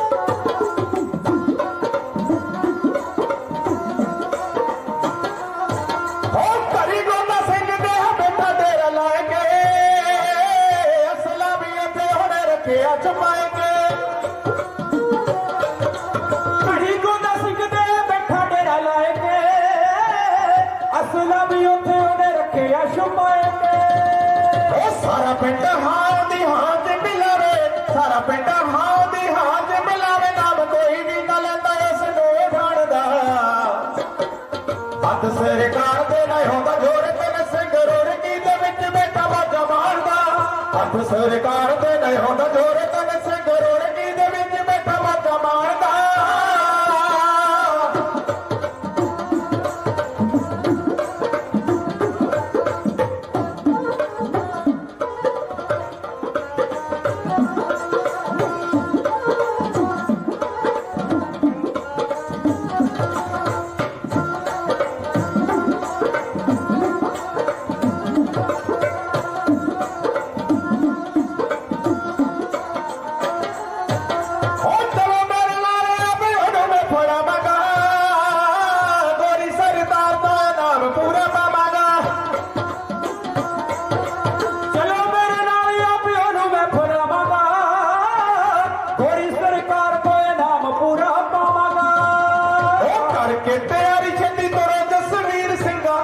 तैयारी छड्डी तुरे जसवीर सिंह जल्दी दा काम नहीं तेरी लाड़ दा हथ सरकार दे ना आउंदा जोर तन सिंह रुड़की दे विच बैठा बाजा मारदा हथ सरकार दे ना आउंदा जोर तन सिंह रुड़की दे विच बैठा बाजा मारदा हथ सरकार दे ना आउंदा जोर तन सिंह रुड़की दे विच बैठा बाजा मारदा पंजाब सिੱਖਾਂ ਦਾ सिख पंजाब दा ही घर दोवां नूं कोई नहीं वख सकदा जेकर घर दे गदार ना होण इहनूं रब भी गुलाम नहीं रख सकदा SP दे मोहरे जदों सूचना दित्ती SP अब्दुल अहद कहण लगा कहंदा देख वे मीहां सिंह तू कोई सरकारी बंदा नहीं है तू कोई नंबरदार नहीं तू कोई जैलदार नहीं चौकीदार नहीं मैं किसी भी इहो जिहे बंदे के उत्ते यकीन नहीं कर सकता हाँ जे कोई सरकारी बंदा तेरी जिम्मेदारी चुके बे बंदा इकबार के काबल है तो मैं एक्शन ले सकता हाँ कोई इहो जिहा सरकारी बंदा लिया जिहड़ा तेरे बारे बयान देवे तू बंदा अतबार दे काबल है। कहता जी बड़ा चौर के लागे मेरा पिंड है, हुशियारपुर च मैनूं कोई नहीं जानता, कोई रिश्तेदारी नहीं। हाँ इदा हो सकता भी जे तुसीं मेरे नाल गढ़ शंकर चलो तो गढ़ शंकर बड़ा चौर उधर साडे अपने बंदे हैगे है, उत्थों फिर मैं गवाही पा सकदा, किसी न किसी बंदे दे कोलों हामी भरा सकदा। SP अब्दुल अहद ने जीप स्टार्ट की, मीहा सिंह नूं जीप दे विच बिठा लिया, हुशियारपुर तो चल के दोवें जने गढ़ शंकर पहुंच गए। गढ़ शंकर के रेस्ट हाउस के विच SP अब्दुल अहद बैठा, कहता मैं इत्थे बैठा, जा लिया कोई बंदा सरकारी बंदा जिहड़ा तेरे बारे गवाही पावे, तू बंदा इतबार के काबल है। मीहा सिंह गढ़ शंकर दीआं कचहरियां दे विच घुमदा, बंदा लभदा फिरदा भी कोई बंदा होवे, कोई नंबरदार होवे, कोई जैलदार होवे, कोई सरपंच वगैरह होवे, पर लभदा नहीं। थोड़ी देर के बाद इन्हें की देखा कि घोड़ी उत्ते चढ़िया आ रहा एक पठान, जिहदा नाम जैलदार सिकंदर खान, पिंड दा महतपुर अलदनी। ये गढ़ी कानून के बिल्कुल नाल है, 1 किलोमीटर का फासला दोहां पिंडां दा। महतपुर अलदनी बड़ा चौर के लागे बिल्कुल गुआंढी पिंड है, मसा 1 किलोमीटर का फासला दोहां दे विचाले। जैलदार सिकंदर खान घोड़ी उत्ते चढ़िया आउंदा वेखिया, बादशाह खड़ गईयां, लै बंदा लग गया। काले कदमी उहदे लागे पहुंचा, घोड़ी की वाट फड़ी, कहता जैलदार साहब थल्ले उतरियो जरा। कहता मीहा साहब की होया? कहता जरूरी गल करनी है। कहता इदे दस दे, कहता गल परदे नाल करन वाली है, जरा थल्ले उतरियो तुसीं। घोड़ी तो थल्ले उतरिया, ओनूं गल समझाई ते ऐदा करके बब्बर रतन सिंह रुड़की खास विच बैठा है ते मैं उहदे बारे सूचना दित्ती है। तू SP साहब के मोहरे जाके केवल इन्ना कहना भी यह बंदा इतबार के काबल है, बस तेरा इन्ना काम है, जे इन्ना काम कर दे मैं तेरा शुक्रगुजार होवांगा। जैलदार सिकंदर खान कहने लगा मीहा सिंह मैं तेरी गवाही तो धर दूं ते चलो मान लो रतन सिंह फड़ भी हो गया, इनाम सारा तैं लै जाना, मैनू क्या मिलूगा, मैनू बच्चों की मिलूगा। कहता जे इनाम अद्धा अद्धा करना तां गल कर, जे 5000 दे विचों 2500 मैनू देना तां गल कर। मीहा सिंह सोचण दे विच पै गया, मना अध मारिया गया, पर SP ने मैनू छड्डना भी है नहीं। सप दे मूँह दे विच कोड़ किरली वाली गल आ गई, मैं उन्होंने कह चुकिया मेरा रिश्तेदार है, हुण मैनू छड्डना है नहीं उन्हें, हुण मेरे कोल होर कोई बचाव का रस्ता नहीं। कहने लगा जैलदार साहब, कहता दुनाली मैं रखनी है, इनाम दे विच मिलनी सी। कहता कोई गल नहीं, दुनालियां का कोई घाटा नहीं, तू 5000 तू 2500 मैनू दे दी, सौदा पक्का हो गया। लो दोए जने गढ़ शंकर के रेस्ट हाउस के वालों चल पे। जैलदार सिकंदर खान कहता मीहा सिंह हुण मैं तेरी गवाही नहीं देनी, हुण मैं भी तेरे बराबर का, मैं ये कहांगा कि सानू दोहां नूं पता लग्या सी कि रुड़की खास दे विच रहिंदा रतन सिंह, मैं उन्हें चंगी तरह जानदा, असीं ये रिश्तेदार है, इहनूं मैं भेजिया, इहनूं मैं असीं साझा बयान देवांगे, तेरे कल्ले वालों नहीं होगा, साडे दोहां वालों होगा। इनाम मैं तेरे कोलों नहीं लेना, मैं सरकार दे कोलों लूंगा, सदा तेरा क्या भरोसा काहदू मुकर जाने की। लो गल नेड़े करा, दोवें जने रेस्ट हाउस के विच आए, दोहां ने साझा बयान दिता। जैलदार के बयानों के आधार के उत्ते SP कार्रवाई एक्शन लैण के लिए तैयार हो गया। उसे वेले बंदे भेज दिते, हुशियारपुर के थाने में जिन्नी पुलिस है जल्दी आ जाओ, नागपुर के थाने में जिन्नी पुलिस है जल्दी आ जाओ, जिन्ने राहों के बच्चा नवा शहर के बच्चा जिन्ने भी आले दुआले थाने हैं सारे सुनेहे कर दिते कि जल्दी तो जल्दी अला चौर के रेलवे स्टेशन के उत्ते आके पहुंचो। गढ़ शंकर तो जी असीं नवे शहर में जाइए तो रस्ते के अध विचाले अला चौर आता है। अला चौर रेलवे स्टेशन, रेल गड्डी की लाइन अजे भी उतों लगती है। लख्या देना अला चौर के रेलवे स्टेशन के उत्ते पहुंचने के हुक्म हो गए। जिदा जिदा हुक्म मिले जाता पुलिस दीआं गड्डियां घोड़ियां के उत्ते सवार पुलिस के बंदे अला चौर के रेलवे स्टेशन के उत्ते इकट्ठे होने लग पे। 1 बजे तक 200 घोड़ सवार ते 600 पुलिस का बंदा जीपां दे विच सवार होकर असला लैके अला चौर के रेलवे स्टेशन के उत्ते पहुंच गया। ਲਓ ਕਰਕੇ ਤਿਆਰੀ 800 ਬੰਦਾ ਇੱਕ ਬੰਦੇ ਨੂੰ ਫੜਨ ਦੇ ਲਈ 800 ਪੁਲਿਸ ਦਾ ਬੰਦਾ ਘੋੜਿਆਂ ਤੇ ਸਵਾਰ ਹੋ ਕੇ ਜੀਪਾਂ ਵਿੱਚ ਸਵਾਰ ਹੋ ਕੇ 1 ਵਜੇ ਦੇ ਕਰੀਬ 15 ਜੁਲਾਈ 1932 ਈਸਵੀ ਦੁਪਹਿਰ ਦੇ 1 ਵਜੇ ਆਲਾ ਚੌਕ ਦੇ ਰੇਲਵੇ ਸਟੇਸ਼ਨ ਤੋਂ ਪੁਲਿਸ ਦੀ ਧਾੜ ਤੁਰੀ ਹੈ। ਅੱਜ ਸੌਣ ਮਹੀਨੇ ਦੀ ਸੰਗਰਾਂਦ ਹੈ 15 ਜੁਲਾਈ ਸੌਣ ਮਹੀਨਾ ਚੜ੍ਹਿਆ।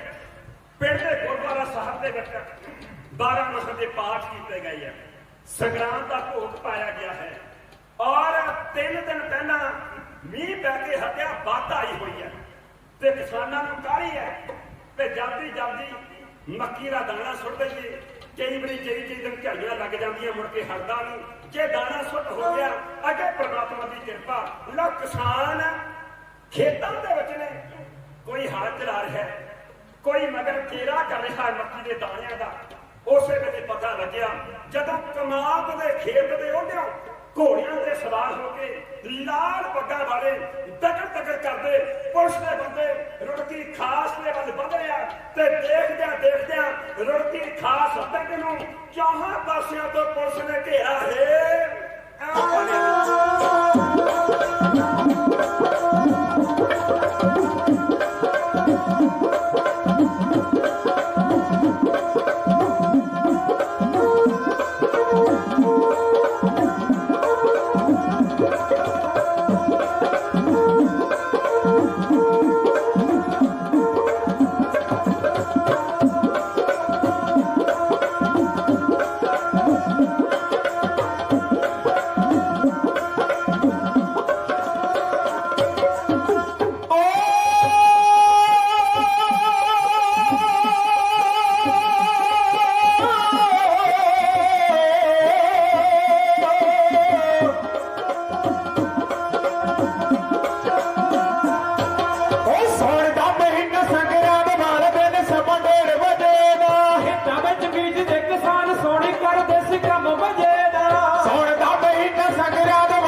ਨੇ ਘੇਰਾ ਮਾਰਿਆ।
ਤਿੰਨਾ ਇਸ਼ਕ ਨੂੰ ਆਨੰਦ ਵੇਂਦਾ ਹਾਂ ਜਿੱਥੇ ਫਰਸ਼ ਤੇ ਮੇਰੇ ਅਨੰਤ ਰੂਪ ਪਾਇਆ ਏ ਕਿਤੇ ਚਮਕੌਰ ਵੇਂਦਾ ਹਾਂ ਕਿਤੇ ਸਰਹੰਦ ਵੇਂਦਾ ਹਾਂ। ਪ੍ਰਸੰਗ ਮੇਰਾ ਬਹੁਤ ਲੰਬਾ ਪਰ ਮੈਂ ਇੱਕ ਵਾਰ ਕਹਿ ਕੇ ਆਪਣੇ ਜਥੇ ਵੱਲੋਂ ਸਮਾਪਤੀ ਕਰ ਦੇਣੀ ਹੈ। ਰੁੜਕੀ ਖਾਸ ਪਿੰਡ ਦਾ ਨਾਂ ਹੈ। ਆਮ ਲੋਕੀ ਰੁੜਕੀ ਸੈਣੀਆਂ ਦੀ ਵੀ ਕਹਿ ਦਿੰਦੇ ਆ ਕਿਉਂਕਿ ਸੈਣੀ ਭਾਈਚਾਰੇ ਦੇ ਜਿਹੜੇ ਜ਼ਿਆਦਾ ਬੰਦੇ ਉਸ ਨਗਰ ਦੇ ਵਿੱਚ ਰਹਿੰਦੇ ਆ।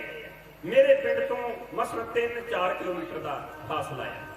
ਇਹ ਪ੍ਰਸੰਗ ਮੈਂ ਸਭ ਤੋਂ ਪਹਿਲਾਂ ਆਪਣੇ ਗ੍ਰੈਂਡਫਾਦਰ ਆਪਣੇ ਦਾਦਾ ਜੀ ਦੇ ਕੋਲੋਂ ਸੁਣਿਆ ਸੀ, ਬਾਅਦ ਵਿੱਚ ਬੁੱਕ ਪੜ੍ਹੀ। ਉਹ ਤੋਂ ਬਾਅਦ ਬਾਬਾ ਰਤਨ ਸਿੰਘ ਦੀ ਹਰੇਕ ਸਾਲ ਸ਼ਹੀਦੀ ਦਿਹਾੜਾ ਮਨਾਇਆ ਜਾਂਦਾ ਹੈ। ਬੜੀ ਵਾਰ ਉਹਨਾਂ ਨੇ ਸੱਦਿਆ। ਥੋੜੇ ਦਿਨ ਪਹਿਲਾਂ ਉਹਨਾਂ ਦੇ ਘਰ ਦੇ ਵਿੱਚ ਉਹਨਾਂ ਦੇ ਪਰਿਵਾਰ ਦੇ ਵਿੱਚ ਮੈਂ ਪ੍ਰੋਗਰਾਮ ਕਰਕੇ ਆਇਆ। ਜਿੱਥੋਂ ਤੱਕ ਮੈਨੂੰ ਸ਼ੱਕ ਹੈ 1 ਤਰੀਕ ਦੀ ਗੱਲ ਹੈ। ਲੋ ਖਿਆਲ ਦੇਣਾ ਰੁੜਕੀ ਖਾਸ ਨਗਰ ਪੁਲਿਸ ਨੇ ਦੇਖਦਿਆਂ ਜਦੋਂ ਪਿੰਡ ਦੇ ਵੱਲ ਢਾਈ ਕੀਤੀ, ਪਿੰਡ ਦੇ ਪਰਲੇ ਪਾਸੇ 4 ਬੰਦੇ ਖੜੇ ਗੱਲਾਂ ਕਰਦੇ ਜਿਨ੍ਹਾਂ ਵਿੱਚ ਇੱਕ ਹੈ ਨੰਬਰਦਾਰ ਈਸ਼ਰ ਸਿੰਘ। ਜਦ ਮੈਂ ਦੇਖਿਆ ਕਿ ਪੁਲਿਸ ਆ ਗਈ, ਪਿੰਡ ਦੀ ਗਵਲੀ ਗਲੀ ਦੇ ਵਿੱਚੋਂ ਇੱਕਦਮ ਦੌੜਾ ਜਾਂਦਾ ਗੋਂਦਾ ਸਿੰਘ ਦੇ ਘਰ ਦੇ ਮੋਹਰੇ ਖੜ ਕੇ ਕਹਿੰਦਾ ਰਤਨ ਸਿੰਘ ਜੀ ਪੁਲਿਸ ਆ ਗਈ, ਕਾਇਮ ਹੋ ਜਾਓ, ਨਿਕਲ ਜਾਓ। ਜਦੋਂ ਉਹਨੇ ਗਲੀ ਦੇ ਵਿੱਚੋਂ ਖੜ ਕੇ ਇੰਨੀ ਗੱਲ ਆਖੀ, ਹੋਕਾ ਦੇ ਕੇ ਆਵਾਜ਼ ਮਾਰ ਕੇ ਨੰਬਰਦਾਰ ਈਸ਼ਰ ਸਿੰਘ ਗਾਂ ਨਿਕਲ ਗਿਆ। ਉਸ ਵੇਲੇ ਗੋਂਦਾ ਸਿੰਘ ਘਰ ਦੇ ਵਿੱਚ ਹੈ ਨਹੀਂ ਸੀ। ਉਹਦੀ ਘਰਵਾਲੀ ਪ੍ਰੀਤਮ ਕੌਰ ਵਿਹੜੇ ਵਿੱਚ ਬੈਠੀ ਮੱਝ ਲਈ ਬੜੇਵੇਂ ਪੁੱਛਦੀ ਹੈ। 8 ਸਾਲ ਦਾ ਉਹਦਾ ਬੇਟਾ ਹੈ ਜਿਹਦਾ ਨਾਂ ਅਮੀ ਸਿੰਘ ਹੈ। ਉਹ ਆਪਣੀ ਮਾਂ ਦੇ ਕੋਲ ਬੈਠਾ ਹੋਮਵਰਕ ਕਰ ਰਿਹਾ, ਸਕੂਲ ਦਾ ਕੰਮ ਕਰ ਰਿਹਾ। ਰਤਨ ਸਿੰਘ ਘਰ ਦੇ ਕਮਰੇ ਦੇ ਅੰਦਰ ਮੰਜੀ ਦੇ ਉੱਤੇ ਸੁੱਤਾ ਪਿਆ। ਦੁਪਹਿਰ ਦੇ 1:30 ਵਜੇ ਦਾ ਸਮਾਂ ਆ, ਗਰਮੀਆਂ ਦੇ ਦਿਨ 15 ਜੁਲਾਈ ਦੁਪਹਿਰਾ ਟਿਕਿਆ ਹੋਇਆ ਔਰ 39 ਸਾਲ ਦੀ ਉਹਦੀ ਉਮਰ ਹੈ। 39 ਈਅਰ। ਉਹਦੀ ਗਿੱਠ ਲੰਬੀ ਦਾੜੀ ਜਿਹਦੇ ਵਿੱਚ ਬਹੁਤੇ ਵਾਲ ਕਾਲੇ ਸਨ, ਥੋੜੇ ਵਾਲ ਜਿਹੜੇ ਸੀਗੇ ਹੁਣ ਸਫੇਦ ਹੋ ਗਏ ਸਨ। ਖਾਕੀ ਰੰਗ ਦੀ ਵਰਦੀ ਪਾਈ ਹੋਈ ਆ ਫੌਜੀਆਂ ਵਰਗੀ। ਸਿਰ ਦੇ ਉੱਤੇ ਕਾਲੇ ਰੰਗ ਦਾ ਪਰਨਾ ਬੰਨਿਆ ਕਰਦੇ ਸਨ ਅਕਸਰ। ਕਾਲੇ ਰੰਗ ਦਾ ਗੋਲ ਪਰਨਾ ਪੱਗ ਦੇ ਵਾਂਗ ਬੰਨਿਆ ਹੋਇਆ। ਜਦੋਂ ਕੰਨਾਂ ਦੇ ਵਿੱਚ ਆਵਾਜ਼ ਪਈ ਰਤਨ ਸਿੰਘ ਜੀ ਪੁਲਿਸ ਆ ਗਈ, ਆਵਾਜ਼ ਸੁਣਦਿਆਂ ਇੱਕਦਮ ਉੱਠ ਕੇ ਬੈਠ ਗਿਆ। ਦਰਵਾਜ਼ਾ ਬੰਦ ਕਰ ਲਿਆ। ਦਰਵਾਜ਼ਾ ਬੰਦ ਕਰਕੇ ਅਸਲਾ ਕੱਢ ਲਿਆ। ਪਤਾ ਕਿ ਹੁਣ ਮੁਕਾਬਲਾ ਹੋਵੇਗਾ। ਅਸਲਾ ਲੋਡ ਲੱਗ ਪਿਆ ਕਰਨ। ਰਿਵਾਲਵਰ ਵੀ ਕੋਲ ਹੈ, ਦੁਨਾਲੀ ਵੀ ਕੋਲ ਹੈ, ਰੌਂਦ ਵੀ ਕੋਲ ਹਨ। ਦਰਵਾਜ਼ਾ ਬੰਦ ਕੀਤਾ ਹੋਇਆ। ਪੁਲਿਸ ਨੇ ਪਿੰਡ ਨੂੰ ਕੈਪਚਰ ਕਰ ਲਿਆ। ਬੱਚਿਆਂ ਨੂੰ, ਬੁੱਢਿਆਂ ਨੂੰ, ਜਨਾਨੀਆਂ ਨੂੰ ਪਿੰਡ ਦੇ ਵਿੱਚੋਂ ਬਾਹਰ ਕੱਢ ਦਿੱਤਾ ਗਿਆ। ਗੋਂਦਾ ਸਿੰਘ ਦੇ ਘਰ ਦੇ ਦੁਆਲੇ ਚਵਾਰਿਆਂ ਦੇ ਉੱਤੇ ਪੋਜੀਸ਼ਨਾਂ ਲੈ ਕੇ ਬਹਿ ਗਈ ਆ ਪੁਲਿਸ। ਹੁਣ ਜੱਥੇ ਬਾਬਾ ਰਤਨ ਸਿੰਘ ਘਰ ਦੇ ਅੰਦਰ ਹੈ, ਉਹਨੂੰ ਬਾਹਰ ਕੱਢਣਾ। ਜਦੋਂ ਤੱਕ ਅੰਦਰ ਹੈ ਉਦੋਂ ਤੱਕ ਫੜ ਨਹੀਂ ਹੋਣਾ। ਬਾਹਰ ਕੱਢਣ ਦੇ ਕੌਣ ਜਾਵੇ? ਹੁਸ਼ਿਆਰਪੁਰ ਦਾ ਐਸਪੀ ਅਬਦੁਲ ਅਹਿਦ ਉੱਥੇ ਹਾਜ਼ਰ ਹੈ। ਹੁਸ਼ਿਆਰਪੁਰ ਦਾ ਡੀਸੀ ਐਨਸੀ ਬਾਖਲਾ ਉਹ ਵੀ ਉੱਥੇ ਹਾਜ਼ਰ ਹੈ। ਐਸਪੀ ਨੇ ਆਪਣੀ ਸਿਪਾਹੀਆਂ ਨੂੰ ਮਾਰਿਆ ਲਲਕਾਰਾ। ਕਹਿੰਦਾ ਹੁਣ ਮਿੱਤਰੋ ਕੋਈ ਮੈਦਾਨ ਦੇ ਵਿੱਚ ਮੈਂ 500 ਰੁਪਇਆ ਇਨਾਮ ਦਾ ਦੇਵਾਂਗਾ।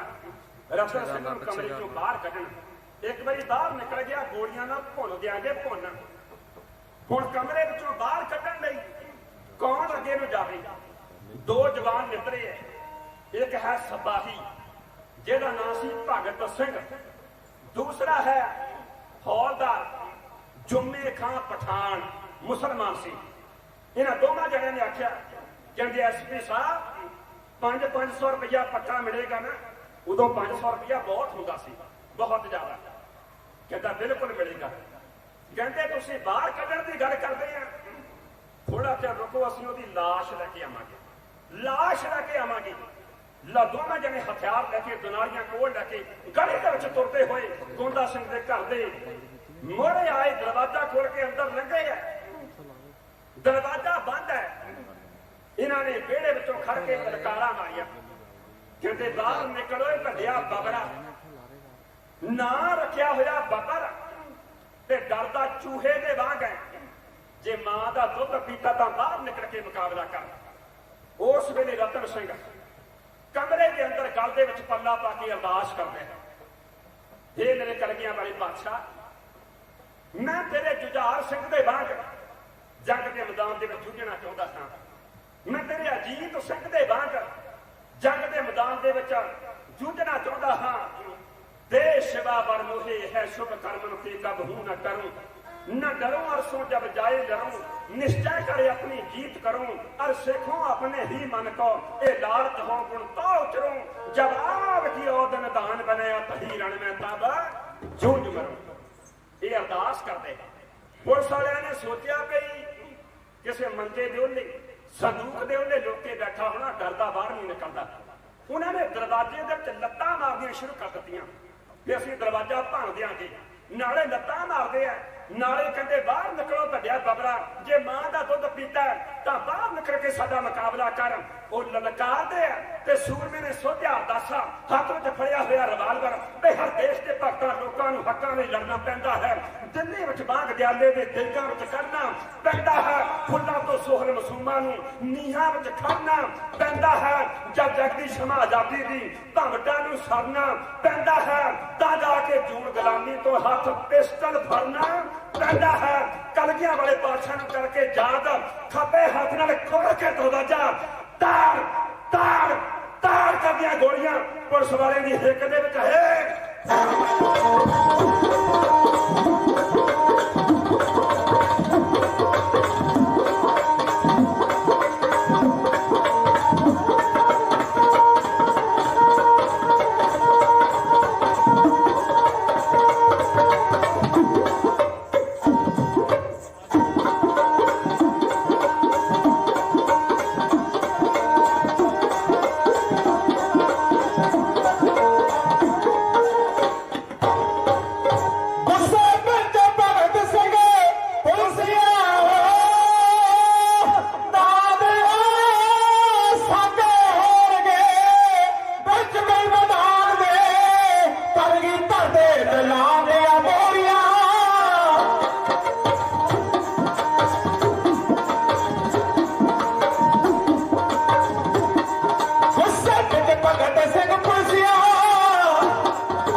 मौत नूं गड़ी जो हार पाटी, जीवन विच नहीं उन्हां दी हार वेखी, झोड़ी जेदी शहीदां दे फुੱਲ बहुते, उसे कौम दे बाकी बहार वेखी।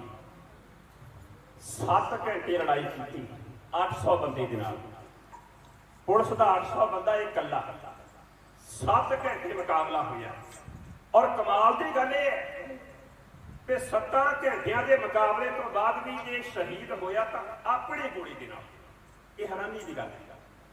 पूरा प्रसंग कितने समा मिलिया आप जी नाल साझा करांगी। इस तो अगे किवें पुलिस वालियां ने घर नूं अग लाई, किवें पिंड के कुछ बंदियां ने सरकार का भी साथ दिता, और अखीर दे विच रात के 7:45 बजे अपनी हिक दे विच आप गोली मार के प्रतापे की भतीजी नूं दस के बयान दें कि रतन सिंह अपनी गोली नाल मरिया, किसी का मारिया नहीं मरिया। तो बाबा रतन सिंह रक्कड़ रुड़की खास दे विच मुकाबला आला किस्म का मुकाबला, महाराज कृपा कर। मैं पहला भी आख्या सी कि प्रबंधक वीरां की बहुत वड्डी सोच है। इहो जिहे ढाडी दरबार करवाउण का मतलब यह है कि असीं इतिहास नाल जुड़े रहिए। कोट फतूही बबरां की पार्लियामेंट मनी जाती है। मैं पहला भी गल की कि जिन्ने इंपोर्टेंट फैसले सके इस नगर के ले जाते सी, और बधाई के पात्र है जिन्होंने बबरां की यादगार बनाई है। हरेक साडे दुआबे दे विच बहुत सारे नगर ऐसे है जिन्हां नगरां दे विच कोई ना कोई बबर होया, पर बहुते नगरां दे विच उत्थों के वारस जिहड़े अवेसरे ने इस अमीर विरसे नूं संभालण की लोड़ है। आप जी के नगर की संगत बधाई की पात्र है। बबरा अकाली यादगार चैरिटेबल सोसाइटी सारे ही मैंबर बधाई के पात्र ने। सरदार परमजीत सिंह जी रक्कड़ प्रधान साहब बड़े लंबे समय तो प्यार बनया होया उन्हां दे नाल। सरदार रविंदर सिंह जी ढिल्लों साहब प्रधान गुरुद्वारा सिंह सभा, उन्हां दा धन्नवाद करां। वीर कमलजीत सिंह जी, वीर हरजिंदर पाल सिंह जी काका, वीर जतिंदर सिंह जी कैंथ, वीर इकबाल जीत सिंह जी बैंस, वीर जसप्रीत सिंह जी, सरदार गुरजीत सिंह जी ढिल्लों साहब, सरदार गुरमेल सिंह जी सरपंच साहब, उन्होंने सारे परिवार का धन्यवाद। वीर बलिहार सिंह जी ढिल्लों बेल्जियम निवासी, उन्होंने धन्यवाद करा। वीर अमृतपाल सिंह जी संधू, पोतरा सरदार निर्मल सिंह जी संधू, उन्होंने सारे परिवार का धन्यवाद। वीर सिर फूल सिंह जी ढिल्लों और समूह NRI वीरां का दस्तार के मुकाबले भी करवाए गए। बहुत वधिया गल है, विरसे नूं भी संभालिया, इतिहास नूं भी संभालिया। मेरे तो पहला जथियां ने सेवा की है, उन्होंने धन्यवाद। मेरे नाल के साथी इधरले पासे ढाडी Ravinder Singh Raibar MA in music, मेरे पिछले पासे ढाडी Tirath Singh Rakkar MA in pol science, Ajit अखबार के पत्रकार भी हैं। सरंगी मास्टर कुलविंदर सिंह कंवर पंजाब का नामवर सरंगी मास्टर, ढोलक मास्टर बलबीर सिंह खालसा, साडा पता दास का नाम Jasvir Singh Bhatthal, MA English B.Ed, पिंड चक गुरु डाकखाना समुदड़ा, तहसील गढ़शंकर, जिला हुशियारपुर। बोलदे कोई इहो जिहा लफ्ज कह गया होवां जिहड़ा किसी नूं चंगा ना लग्या होवे, ਉਹਦੇ ਲਈ ਖਿਮਾ ਮੰਗਦਾ ਹਾਂ। ਅਗਲਾ ਪ੍ਰੋਗਰਾਮ ਸਰਵਣ ਕਰੋ, ਹੋਈਆਂ ਭੁੱਲਾਂ ਚੁੱਕਾਂ ਦੀ ਖਿਮਾ, ਬਲਾਓ ਫਤਿਹ ਗੱਜ ਵੱਜ ਕੇ ਆਖਣਾ ਜੀ ਵਾਹਿਗੁਰੂ ਜੀ ਕਾ ਖਾਲਸਾ, ਵਾਹਿਗੁਰੂ ਜੀ ਕੀ ਫਤਿਹ।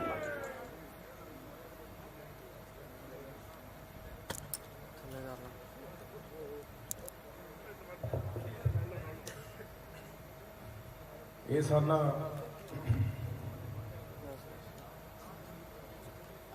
ਜਸਵੀਰ ਸਿੰਘ ਭੁੱਠਲ ਜੀ, ਜਿਨ੍ਹਾਂ ਨੇ ਬੱਬਰਾਂ ਦਾ, ਰਤਨ ਸਿੰਘ ਰक्कड़ ਦਾ ਸੰਖੇਪ ਇਤਿਹਾਸ ਸੁਣਾਇਆ।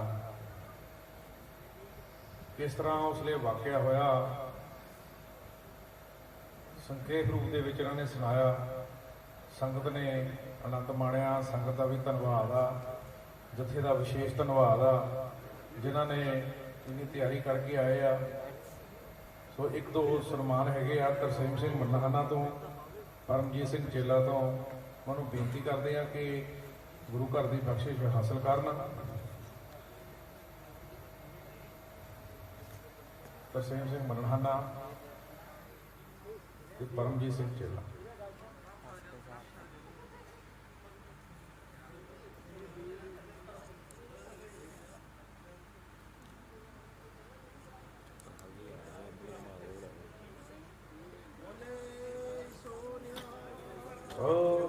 ਅਕਾਲ।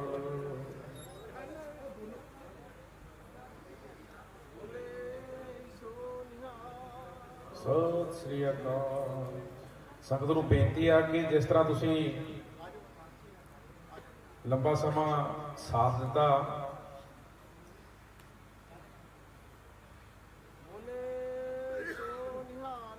ਸਤਿ ਸ੍ਰੀ ਅਕਾਲ।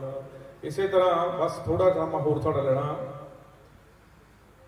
ਇਹੋ ਜਿਹਾ ਪ੍ਰੋਗਰਾਮ ਕਰਾਉਣ ਦਾ ਮਕਸਦ ਜਿਹੜਾ ਆ ਉਹ ਸੰਗਤ ਨੂੰ ਇਕੱਠੇ ਕਰਨਾ ਮਕਸਦ ਆ।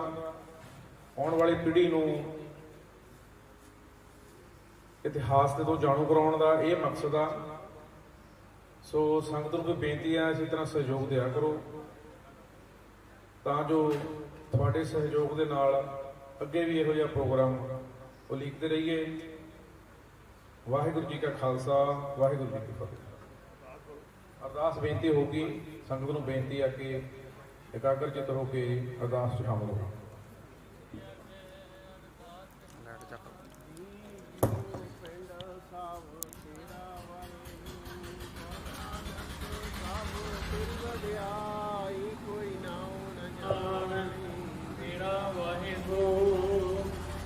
ਵਾਹਿਗੁਰੂ ਸਾਹਿਬ ਦੀ ਅਰਦਾਸ ਓੰਕਾਰ ਵਾਹਿਗੁਰੂ ਜੀ ਕੀ ਫਤਿਹ। ਸ੍ਰੀ ਭਗਵਤ ਜੀ ਦੀ ਸਹਾਈ ਵਾਰ ਸ੍ਰੀ ਭਗਵਤ ਜੀ ਕੀ ਪਾਠੇ ਦਸਵੀਂ ਬ੍ਰਹਮ ਭਗਵਤ ਸਮੰਤ ਗੁਰੂ ਨਾਨਕ ਲੈ ਕੇ ਆਏ ਫਿਰ ਅੰਮ੍ਰਿਤ ਗੋਤੇ ਅਮਰਦਾਸ ਨਾਮ ਦਸਾਂ ਸਹਾਈ ਅਰਜਨ ਹਰ ਉੱਥੇ ਖੜਨ ਲੈਣ ਵਾਲੀ ਖੜਦੀ ਸ੍ਰੀ ਹਰਿ ਕ੍ਰਿਸ਼ਨ ਜੀ ਤੇ ਆਈ ਹੈ ਜਿਸ ਤੇ ਸਬਦ ਸਜਾਏ ਤੇ ਬਹਾਦਰ ਸਿਮਰਿਆ ਕਰ ਨਾਮ ਦੇ ਆਵੇ ਢਾਏ। ਸਭ ਸਾਈਂ ਹੋਣਾ ਜੀ ਸਹਾਈ ਸਤਿਨਾਮ ਪਾਤਸ਼ਾਹ ਸਾਹਿਬ ਸ੍ਰੀ ਗੁਰੂ ਗੋਬਿੰਦ ਸਿੰਘ ਜੀ ਮਹਾਰਾਜ ਸਭ ਸਾਈਂ ਹੋਣਾ ਜੀ ਸਹਾਈ। ਦਸਵਾਂ ਪਾਤਸ਼ਾਹ ਸਾਹਿਬ ਸ੍ਰੀ ਗੁਰੂ ਗੋਬਿੰਦ ਸਿੰਘ ਜੀ ਮਹਾਰਾਜ ਸਭ ਸਾਈਂ ਹੋਣਾ ਜੀ ਸਹਾਈ। ਦਸਾਂ ਪਾਤਸ਼ਾਹੀਆਂ ਦੇ ਆਤਮ ਸਰੂਪ ਗੁਰੂ ਗ੍ਰੰਥ ਸਾਹਿਬ ਜੀ ਦੇ ਪਾਠ ਦਰਸ਼ਨ ਦੀਦਾਰ ਦਾ ਧਿਆਨ ਕਰਕੇ ਬੋਲਣਾ ਜੀ ਵਾਹਿਗੁਰੂ ਵਾਹਿਗੁਰੂ। ਪੰਜ ਪਿਆਰੇ ਚਾਰ ਸਾਹਿਬਜ਼ਾਦੇ 40 ਮੁਕਤੇ ਹੱਟੀਆਂ ਜਪੀਆਂ ਦੱਪੀਆਂ ਜਿਨੀ ਨਾਮ ਜਪਿਆ ਵੰਡ ਕੇ ਛਕੀਆਂ ਦੇਖ ਕੇ ਲਾਈ। ਦੇਖ ਵਾਹੀ ਦੇਖ ਕੇ ਅੰਡ ਕੀਤਾ ਤਿੰਨਾ ਪਿਆਰਿਆਂ ਸਤਿਆਰਿਆਂ ਦੀ ਕਮਾਈ ਦਾ ਧਿਆਨ ਕਰਕੇ ਬੋਲਣਾ ਜੀ ਵਾਹਿਗੁਰੂ ਵਾਹਿਗੁਰੂ। ਜਿਨ੍ਹਾਂ ਸਿੰਘਾਂ ਸਿੰਘਣੀਆਂ ਨੇ ਧਰਮ ਦੇ ਸੀਸ ਦਿੱਤੇ ਵੰਨ ਵੰਨ ਕਟਵਾਏ ਯਾਰਿਆਂ ਨਾਲ ਅੰਤਰਾਏ ਰੰਗੀਆਂ ਨਾਲ ਕੋਪਰੀਆਂ ਲੋਹੀਆਂ ਚਰਖੀਆਂ ਤੇ ਚੜੇ ਠੰਡਾ ਨਾਲ ਬੰਨ ਕੇ ਸਾਰੇ ਗਏ। ਇਹਨਾਂ ਸਿੰਘਾਂ ਸਿੰਘਣੀਆਂ ਝੰਡੀਆਂ ਦੀ ਕਮਾਈ ਦਾ ਧਿਆਨ ਕਰਕੇ ਬੋਲਣਾ ਜੀ ਵਾਹਿਗੁਰੂ ਵਾਹਿਗੁਰੂ। ਪੰਜਾਂ ਤਖਤਾਂ ਸਰਬੱਤ ਗੁਰਦੁਆਰਿਆਂ ਗੁਰਧਾਮਾਂ ਦੀ ਕਮਾਈ ਦਾ ਧਿਆਨ ਕਰਕੇ ਬੋਲਣਾ ਜੀ ਵਾਹਿਗੁਰੂ ਵਾਹਿਗੁਰੂ। प्रथम सर्वत खालसा जी की अरदास है जी सर्वत खालसा जी को वाहिगुरु वाहिगुरु वाहिगुरु। चित आवे उनका सदका सर्व सुख होवे जहाँ जहाँ खालसा जी तहाँ तहाँ रखिया रहे। देव तेग फतेह मिर्द की पैद पंथ की जी श्री साहिब जी सहाय हाल से जी के बोल वाले भोलना जी वाहिगुरु वाहिगुरु। सिखा नूं टिक्की दान केस दान रहत दान वेदान सावधान प्रोसारान दाना सिरदान नामदान श्री हरमंदिर साहिब अमृतसर जी दे इशनान चौकियां झंडे बुंगे जुगो जुग टल धर्म का जयकार खालसा साहिब जी के बोल वाले बोलना जी वाहिगुरु वाहिगुरु। ननकाना साहिब से होर गुरुद्वारे गुरधामां दे जिन्हां तो पंथ नूं विछोड़िया गया है खुले दर्शन दी दात ते सेवा संभाल दा दान प्यारे खालसा जी नूं बख्शो सिखां दा मन्नी मामा चूकी मत परदा रखाया पकाल पुरख वाहिगुरु। नी माणियां दे मान ताणियां दे ताण युक्तियां दी ओर धन धन गुरु ग्रंथ साहिब जी महाराज आप जी दे मुख वाकां दे अनुसार उस मत प्रबंधन जामे क्यों परेरे क्यों करना जो तो प्रेम खेलन का चाहो देसा सरी गली मेरी आओ इतना अग पैर तेरी क्या से बीज है आन कीजिए जागो हर रंग लागो इस युग में तो कहिए है दूरा आप देना जगत तक या कारण और पूरा जे महाभक्तों के अनुसार साक्षी के दिहाड़े परमाणु पद कथा बरानी याद समर्पण गुरुद्वारा संघ सभा विषय खानदान गुरु ग्रंथ साहिब जी महाराज आप जी सच्चाई मेरे आप जी खुले प्रकाश मान कर के जे ग्रंथ की उठा दी जैसे वालों आप के हजूर हाजर दूर दर गोमत विचारण द्वारा अमोघा तनु जोड़ना किया है। आप मेरे हजूर सेवा नो अभ्या पाठी सिंगा पासों सेवा नो अभ्या यज्ञा पासों सेवा नो अभ्या सेवादारा पीरा पासों नारायण पीरा पासों बीतियां दिव्या पासों सुखम भुलना हो गई हन जान अनजान सके देव कदम तुम अपना आपने कृपा करनी ऐसे तरह शहीदां के दिहाड़े मनाउण के फल से चाहुआ में तथा उन्होंने पूर्णिया के चेलन की गुरमत के अनुसार समूह का समूह समरसता वरतनी जैसे मेरे बड़े हथना एकता पार सात संतोष वरतना नगर केड़े के बेटे आई हुई सात समुची हाजिरी का प्रमाण करनी से पूर्व धामा प्रवान करने को सुखी जीवन नामदान को उत्साहदान वरतना इना ही मनोरता में मुक्त रखने हुए आया अपनी देह पंचमन की बड़ा पंचायती देख हाजिर है अपनी के दर परवानी देख दर्शनीला होवे जो सके आप गीता पुत्र नाम बारे पे सलाह का विधि से आप अपने अलाही हुक्मना में बख्श करके समूह कानून संदास करो आरे चढ़े सन पर करे काज गुरु नाम सब नाम दया प्राप्त करे नानक नाम चल दी कला तेरे भाड़े कर वरदाई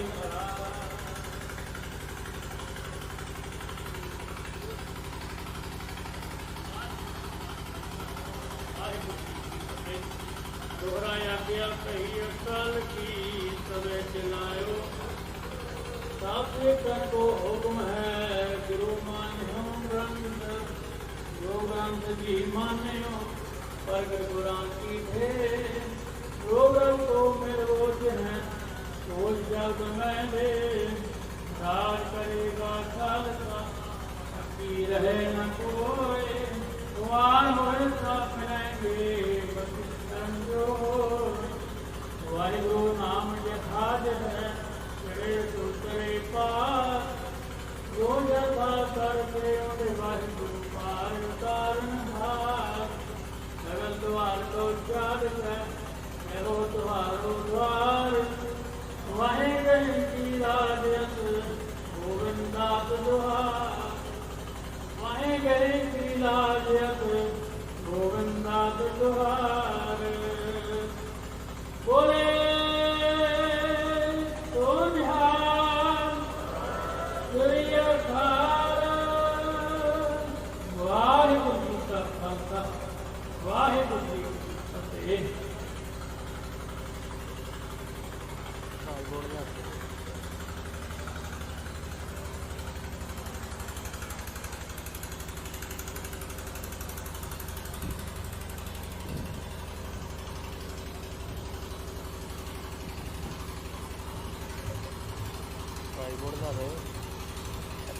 सतनाम वाहिगुरु जी जो तो प्रेम मिलन कर जाओ तर गली गली मिल जाओ इस बार पे तेरी जय और कीजय कान कीजय पूरा तो पहचानिए जो लड़े जी के हेत पुरजा कटम रहे तो न छे खेत सजन सच्चा बादशाह हो बैठा हो जिस पास बैठे हैं कोई है अपना दावे का हो। सतनाम वाहिगुरु साहिब जी राज सोरठ बाणी दास जी की एक ओंकार सतगुरु प्रसाद जब हम होते तब तो नहीं अब तो ही मैं नहीं आनंद अगम जैसे लहर में ओदद जल केवल जल माही जब हम होते तब तो नहीं अब तो ही मैं नहीं आनंद अगम जैसे लहर में ओ दट जल केवल जल माही मान मेरे क्या कहिए ब्रह्म ऐसा जैसा मानिए होए न तैसा रहाव नरपद सिंहासन सोया सुपने पया भिखारी अचराज विचर दुख पाया हो कर पई हमारी। राज प्रधान प्रधान जैसे है अवकाश ब्रह्म जिनाया। अन कटक जैसे भूल भरे अब कैसे कहना आया। सर्वे कनिक स्वामी सब कर भोग सोई। कह रविदास हाथ बने रहे जे होए तो होई। सर्वे कनिक स्वामी सब कर भोग सोई। कह रविदास हाथ बने रहे जे होए तो होई। वाहिगुरु जी का खालसा वाहिगुरु जी की फतेह।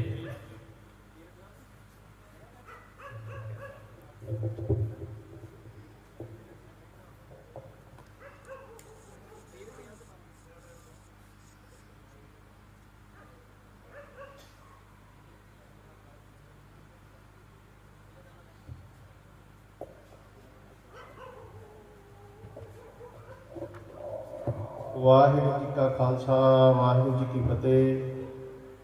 ਗੁਰੂ ਮਹਾਰਾਜ ਦੀ ਪਾਰ ਕਿਰਪਾ ਹੋਈ ਆ। ਸਾਰਾ ਪ੍ਰੋਗਰਾਮ ਜੋ ਹੈਗਾ ਮਹਾਰਾਜ ਨੇ ਆਪਣੀ ਕਿਰਪਾ ਦੇ ਨਾਲ ਸੰਪੂਰਨਤਾ ਹੀ ਬਖਸ਼ੀ ਆ। ਸੋ ਸੰਗਤਾਂ ਤੋਂ ਮਾਫੀ ਵੀ ਮੰਗਦੇ ਆ ਕਿ ਪ੍ਰੋਗਰਾਮ ਸ਼ੁਰੂ ਕਰਨ ਦੇ ਵਿੱਚ ਕਰੀਬ ਅੱਧਾ ਪੌਣਾ ਘੰਟਾ ਦੀ ਦੇਰੀ ਵੀ ਹੋਈ ਆ। ਸੋ ਉਸ ਪ੍ਰਬੰਧਾਂ ਦੇ ਵਿੱਚ ਕਮੀ ਸੀਗੀ, ਸਾਡੀਆਂ ਗਲਤੀਆਂ ਹੈਗੀਆਂ, ਸਾਡੀਆਂ ਆਪਣੀਆਂ ਗਲਤੀਆਂ, ਅਤੇ ਉਹਦੀ ਅਸੀਂ ਮਾਫੀ ਮੰਗਦੇ ਹਾਂ। ਅਤੇ ਕਿਉਂ ਪੰਜਾਬੀ 'ਚ ਕਹਿੰਦੇ ਆ ਜਾਂ ਬਾਹ ਪਿਆ ਜਾਣੇ ਜਾਂ ਰਾਹ ਪਿਆ ਜਾਣੇ, ਕਿ ਉਹ ਸਾਰੇ ਪ੍ਰਬੰਧ ਵਾਜੇ ਨੇ ਕੀਤੇ ਹੁੰਦੇ ਆ, ਕਈ ਸਪਲਾਈ ਚਲਾਉਣ 'ਚ ਟਾਈਮ ਲੱਗ ਜਾਂਦਾ। ਸੋ ਗਲਤੀ ਹੈ ਸਾਡੀ। ਸੋ ਹੁਣ ਕੜਾਹ ਪ੍ਰਸ਼ਾਦੀ ਦੇਗ ਵਰਤੂਗੀ। ਉਸ ਤੋਂ ਉਪਰੰਤ ਗੁਰੂ ਕੇ ਲੰਗਰ ਤਿਆਰ ਆ। ਜਿਨ੍ਹਾਂ ਨੇ ਲੰਗਰ ਨਹੀਂ ਛਕੇ ਉਹ ਲੰਗਰ ਜ਼ਰੂਰ ਛਕ ਕੇ ਜਾਣਾ ਸਾਰਿਆਂ ਨੇ, ਇਹ ਜ਼ਰੂਰੀ ਬੇਨਤੀ ਹੈ ਜੀ। ਵਾਹਿਗੁਰੂ ਜੀ ਕਾ ਖਾਲਸਾ ਵਾਹਿਗੁਰੂ ਜੀ ਕੀ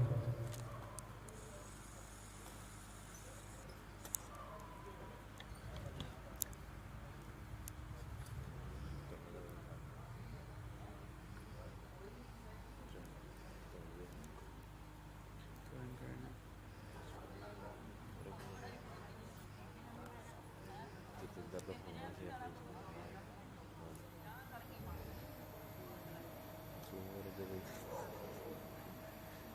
ਜ਼ੂਮ ਕਰੀ ਜਤਿੰਦਰ ਦੇ ਜ਼ੂਮ ਕਰੀ ਦੇ ਵਿੱਚ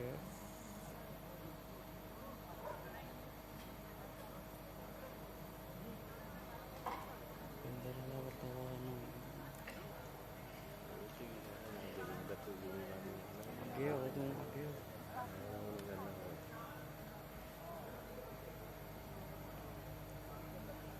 ਇੱਦਾਂ ਯਾਰ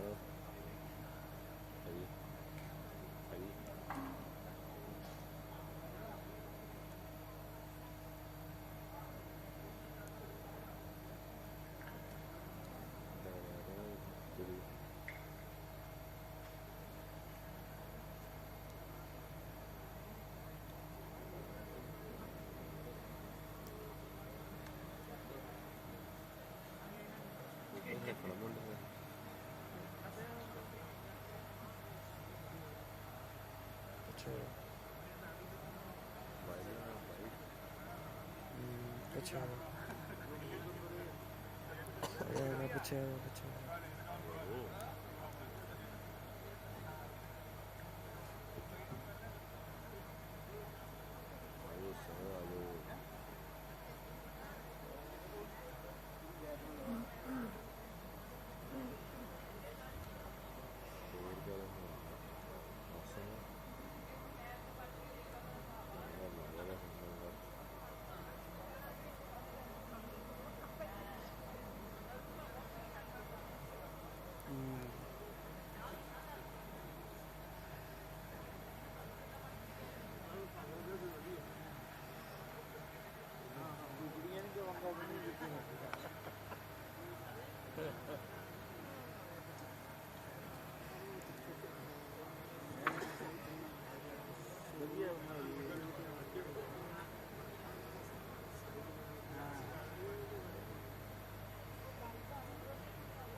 ਭਾਜੀ ਆ ਉੱਥੇ ਗੱਲ ਸੁਣ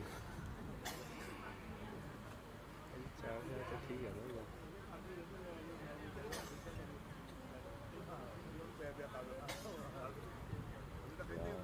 ਧੰਨਵਾਦ ਲੱਗਦਾ ਹਾਂ ਮੈਂ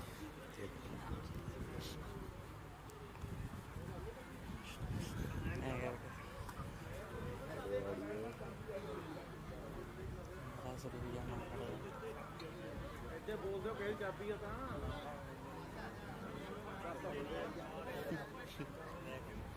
ਉਹਦਾ ਆ ਗਿਆ ਉੱਧਰ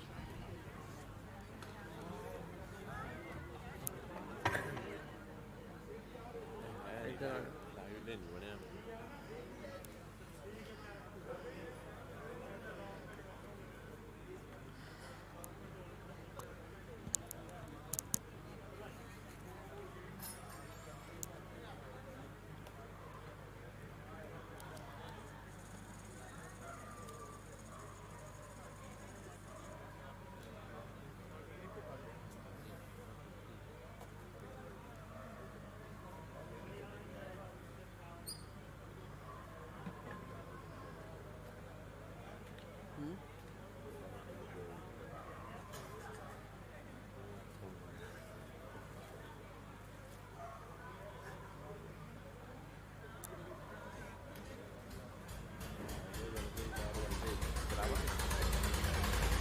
ਖੜ ਜਾ ਸਾਰੇ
ਵਾਹਿਗੁਰੂ ਜੀ ਕੀ ਫਤਿਹ। ਅੱਜ ਦਾ ਜੋ ਢਾਡੀ ਦਰਬਾਰ ਬੁੱਕਰਾਂ ਨੂੰ ਸਮਰਪਿਤ ਕਰਾਇਆ ਗਿਆ, ਰਾਤ ਦਾ ਦੀਵਾਨ ਸਜਾਇਆ ਗਿਆ, ਇਹਦੀ ਸਮਾਪਤੀ ਹੋ ਰਹੀ ਆ। ਅਸੀਂ ਸਾਰੀ ਦੇਸ਼ ਵਿਦੇਸ਼ ਦੀਆਂ ਸੰਗਤਾਂ ਦਾ ਧੰਨਵਾਦ ਕਰਦੇ ਹਾਂ ਜਿਨ੍ਹਾਂ ਨੇ ਇਹ YouTube ਦੇ ਚੈਨਲ ਰਾਹੀਂ ਦੇਖਿਆ। ਸਭ ਸੰਗਤਾਂ ਨੂੰ ਵਧਾਈ ਹੋਵੇ। ਵਾਹਿਗੁਰੂ ਜੀ ਦਾ ਖਾਲਸਾ, ਵਾਹਿਗੁਰੂ ਜੀ ਕੀ ਫਤਿਹ।